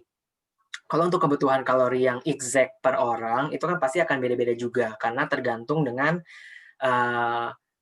tinggi badan, berat badan, terus juga aktivitas hari-harinya seperti apa, itu juga mempengaruhi kebutuhan kalorinya gitu. Jadi kalau untuk dapat exact-nya sih sebenarnya mesti balik lagi tanya ke ahli gizi atau dokter. Cuman harusnya sih untuk diabetes atau yang non diabetes itu harusnya juga tidak berbeda jauh sih, gitu. Terus yang terakhir ya, apakah Tropicana Slim cocok untuk penyintas autoimun ya? Nah ini juga sebenarnya autoimun kan juga cukup spesifik ya, kasus-kasus per orang. Nah cuman untuk Tropicana Slim sendiri sebenarnya produknya itu sebenarnya cocok untuk segala kalangan. Tapi untuk kasus-kasus tertentu seperti autoimun ini, itu baiknya dikonsultasikan terlebih dahulu, lebih lanjut dengan dokter. Karena kan kita juga nggak bisa mengeneralisasikan autoimunnya seperti apa ya. Itu sih kurang lebih yang bisa saya sampaikan dari Tropicana Slim, atau mungkin dari brandnya sendiri, Mbak Novi, mungkin ada tambahan? Ya, thank you Kak Randy. Jadi setuju ya kalau tadi mengenai autoimun, kebetulan tadi saya juga sempat private chat ya ke Bu Teli ya. Jadi silakan konsultasikan Bu dengan dokter karena sudah sangat spesifik. Lalu kalau tadi mau mengukur kalori ya, kita punya beberapa nutrisionis yang mungkin bisa bantu Ibu. Ibu bisa hubungin WA Tropicana Slim. Nanti biar saya chat Bu. Jadi bisa langsung kontak via WA, nanti ditanya usianya berapa, mungkin juga ditanya juga tinggi badan, berat badan, aktivitas, dan selanjutnya. Terima kasih. Menambahkan Pak Anto? Ya, silakan Dok. Gimana Dok? Untuk yang lansia atau kalau udah tua, dengan keterbatasan fisik, olahraga itu tidak menjadi wajib lagi. Ya, jadi artinya apapun, umpamanya dia hanya bisa duduk atau cuma di tempat tidur, mungkin dibawain aja barbel kecil yang kira-kira 300 gram atau 400 gram, sambil duduk dia bisa melakukan gerak-gerak di tangan ya. Biasanya kondisi-kondisi ini dengan 10 kali angkat barbel kecil aja udah nggak nyanggup. Jadi artinya apapun yang bisa dilakukan terutama untuk menggerakkan sendi-sendi supaya tidak kaku. Ya, jadi umpamanya pada waktu berbaring suruh angkat tungkainya ke atas, ditahan 10 hitungan, terus dilepasin lagi ke bawah, terus ditekuk lututnya, ditarik ke perut selama 10 hitungan, terus diluruskan lagi. Nah, kalau kondisi ini tidak memungkinkan juga dilakukan secara mandiri, dibantu oleh keluarganya untuk senam pasif. Jadi sendi-sendinya digerakkan sesuai dengan gerakan sendi. Kalau gerakan sendinya ke depan, ya gerakan ke depan, terus luruskan lagi, dan seterusnya. Biasanya semua sendi itu harus digerakkan. Ya, jadi supaya kalau sendi itu tidak digerakkan dalam satu hari, dalam teorinya tuh tendon-tendon di semua sendi itu akan memendek. Ya, jadi kalau orang berbaring dalam waktu 1 bulan, umpamanya kita lupa untuk melakukan fisioterapi pasif dengan menggerakkan itu ototnya akan memendek sehingga pada waktu digerakkan itu akan sakit setengah mati. Ya, jadi orang-orang yang olahraganya aktif seperti Mbak Soraya itu biasanya sendi-sendinya, otot-ototnya lentur, ya urat-uratnya lentur. Jadi kalau dia bergerak lebih gesit, lebih cepat karena tidak ada kendala pada waktu uratnya itu akan dimanfaatkan untuk loncat, lari, dan seterusnya. Gitu. Oke, ya Mbak Eli, semoga penjelasannya cukup clear ya dan bisa memenuhi ekspektasi. Ya, seperti tadi saya bilang, sebenarnya pertanyaannya masih banyak banget dan bagus-bagus semua, cuman sayangnya waktu juga yang akhirnya membatasi pertemuan kita. Nah, semoga nanti di lain kesempatan kita bisa bikin acara lagi yang lebih ramai lagi dan bisa memenuhi pertanyaan-pertanyaan dari teman-teman semua. Terima kasih kepada Bapak dan Ibu yang tadi sudah mengucapkan pertanyaan. Saya punya kejutan nih sebenarnya nih. Tadi buat yang udah mengirimkan pertanyaan dan kita bacakan, kita punya hadiah khusus nih buat Bapak dan Ibu tadi, ada 3 ya. Penanyanya yang kita pilih ada tadi pertama Mas Christian, Mbak Cirta, dan Mbak Eli. Cuma sayang tadi Mbak Eli nggak sempat nanya langsung ya, tapi kita bacain pertanyaannya. Dapat hadiahnya ini nih, saya kasih lihat nih. Waduh, kurang kelihatan ya. Nah, ini kita menyebutnya new normal pouch. Ini bisa buat tisu basah, dan di belakangnya bisa buat tisu juga, dan ada kantong untuk hand sanitizer. Ya, cocok banget nih buat kondisi sekarang. Kalau keluar kemana-mana, pasti 3 hal itu nggak pernah ketinggalan. Ada tisu, tisu basah, dan juga hand sanitizer. Oke, selamat ya Bapak dan Ibu. Nanti tim dari kita akan menghubungi Bapak dan Ibu untuk detail menanyakan alamat. Oke, tadi di awal juga saya sempat ngomongin kalau ada nasabah yang beruntung mendapatkan bingkisan istimewa. Kita sudah pilih juga nih, ada 10 nasabah yang beruntung mendapatkan bingkisan istimewa persembahan Sun Life Indonesia dan Tropicana Slim. Ini dia namanya. Yang pertama ada Ibu Denok Astuti, kemudian Ibu Susan Juwana, Ibu Isabel Leisan, Bapak Sukantoro, Ibu Ong Sriwijayanti, Ibu Eti Kristiana, Ibu Ernita, Ibu Cindy, Ibu Eva Musyrifah, dan Ibu Yanti Rosdiana. Selamat kepada semuanya. Nanti akan ada tim juga yang menghubungi Bapak dan Ibu untuk meminta konfirmasi lebih lanjut. Oke, terima kasih kepada Tropicana Slim yang juga sudah mendukung untuk menyediakan hadiah eksklusif buat nasabah Sun Life. Oke, sebelum kita sudah mencapai akhir acara, tapi kurang seru nih kalau kita belum foto-foto dulu ya. Sebelum itu kita foto-foto dulu. Mungkin peserta yang mau menyalakan video boleh. Kalau enggak juga nggak apa-apa. Nanti kita akan capture beberapa kali untuk semua pesertanya. Ya, mungkin lebih seru kalau semua angkat tangan ya, angkat jempol begini ya. Oke, sebentar. Silakan kalau Bapak Ibu mau menyalakan video boleh, yang enggak juga nggak apa-apa. Oke, siap ya? Bentar. 1, 2, 3. Oke, pertama siap semua ya. Oke, berikutnya yang kedua Semuanya masih tetap angkat jempol. 1, 2, 3. Oke. Lagi. 1, 2. Oh, sebentar, ada yang disable rupanya ya.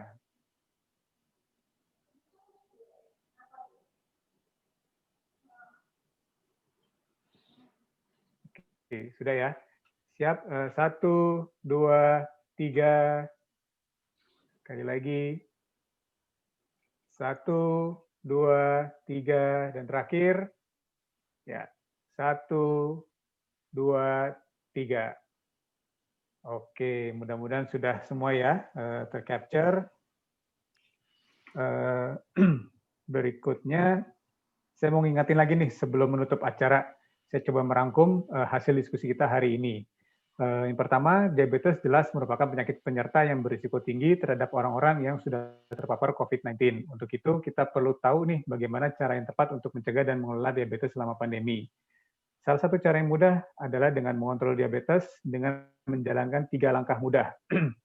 Ada ABC. A itu apa? A1C hemoglobin atau periksa gula darah. Yang kedua B, blood pressure atau periksa tekanan darah. Dan C, kolesterol atau periksa kolesterol. Jangan lupa, pastikan juga kita selalu mengonsumsi nutrisi yang baik untuk tubuh kita yang dapat meningkatkan imunitas agar terhindar dari COVID-19. Selain nutrisi yang cukup, pastikan juga kita selalu punya jadwal untuk melakukan aktivitas fisik. Tadi Dr. Yunir juga sudah menyampaikan untuk Bapak Ibu yang memiliki keterbatasan karena usia kah atau mungkin karena faktor lain sehingga tidak bisa olahraga berat, bisa juga dengan aktivitas fisik sederhana. Dan yang penting adalah dukungan keluarga untuk mengingatkan bahwa penting menjaga nutrisi dan aktivitas fisik. Seperti tadi disampaikan oleh Bu Shirley di awal, dalam hal gerakan kolektif melawan diabetes, perlu nih kolaborasi dengan berbagai pihak agar tujuan ini dapat tercapai. Seperti contohnya hari ini, Sun Life Indonesia bekerja sama dengan Tropicana Slim dan juga RSCM untuk menyampaikan edukasi mengenai pengelola dan mencegah diabetes selama pandemi. Dan jangan lupa, keluarga juga punya peran penting untuk saling mengingatkan dan mendukung keluarga yang memiliki diabetes. Terakhir, manfaatkan pandemi ini sebagai kesempatan untuk lebih bijak dalam menghadapi pandemi dan lebih bijak menghadapi masa depan. Salah satunya adalah dengan cara reboot your life atau menata ulang kehidupan kita. Pastikan kita untuk selalu menjaga kesehatan dengan mengkonsumsi nutrisi yang tepat untuk tubuh kita. Dan juga yang sebelumnya mungkin jarang olahraga, ini saat yang tepat untuk memulai olahraga dengan rutin atau minimal aktivitas fisik sederhana secara teratur agar terhindar dari risiko diabetes. Dan pasti bersama keluarga melakukannya akan menjadi lebih menyenangkan. Terakhir, jangan lupa untuk mengatur ulang prioritas kita untuk masa depan. Periksa kembali rencana keuangan Anda, dan cek juga proteksi yang Anda miliki. Pastikan sudah sesuai dengan kebutuhan dan kemampuan. Kalau masih punya sebagian penghasilan yang bisa disisihkan, nggak ada salahnya kok untuk melengkapi proteksi untuk menjaga ketenangan hati dan pikiran. Jangan lupa nih, ada giveaway juga mungkin yang masih hadir masih bisa catch up. Nanti setelah acara kita akan posting di Instagram @sunlifeid pertanyaan-pertanyaan mengenai acara hari ini. Nanti teman-teman tinggal jawab di kolom komentar dan tag 3 temannya gunakan hashtag #TeamUpAgainstDiabetes. Ada hadiah sebesar 1,5 juta untuk 3 orang pemenang. Berarti masing-masing akan dapat Rp500.000. Oke. Mungkin sampai di sini dulu acara kita hari ini. Terima kasih kepada Bapak, Ibu, dan teman-teman yang sudah hadir. Sampai bertemu di lain kesempatan. Tetap jaga kesehatan dan live healthier lives. Dadah!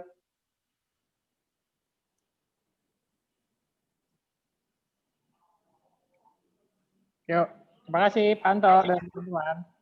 Terima kasih. Terima Pamit kasih, ya. Terima kasih Dr. semuanya. Yunir, Mbak Soraya, Terima Terima kasih. kasih. Randy, dan Bu Saya. Novi. Terima Sampai kasih Bu ketemu di lain Shirley. kesempatan ya. Ya, sehat selalu ya semua. Ya. Makasih. Sehat selalu. Pamit Terima Terima kasih, kasih ya. Bu Dr. Novi, Yunir. Mas Thank Randy. you.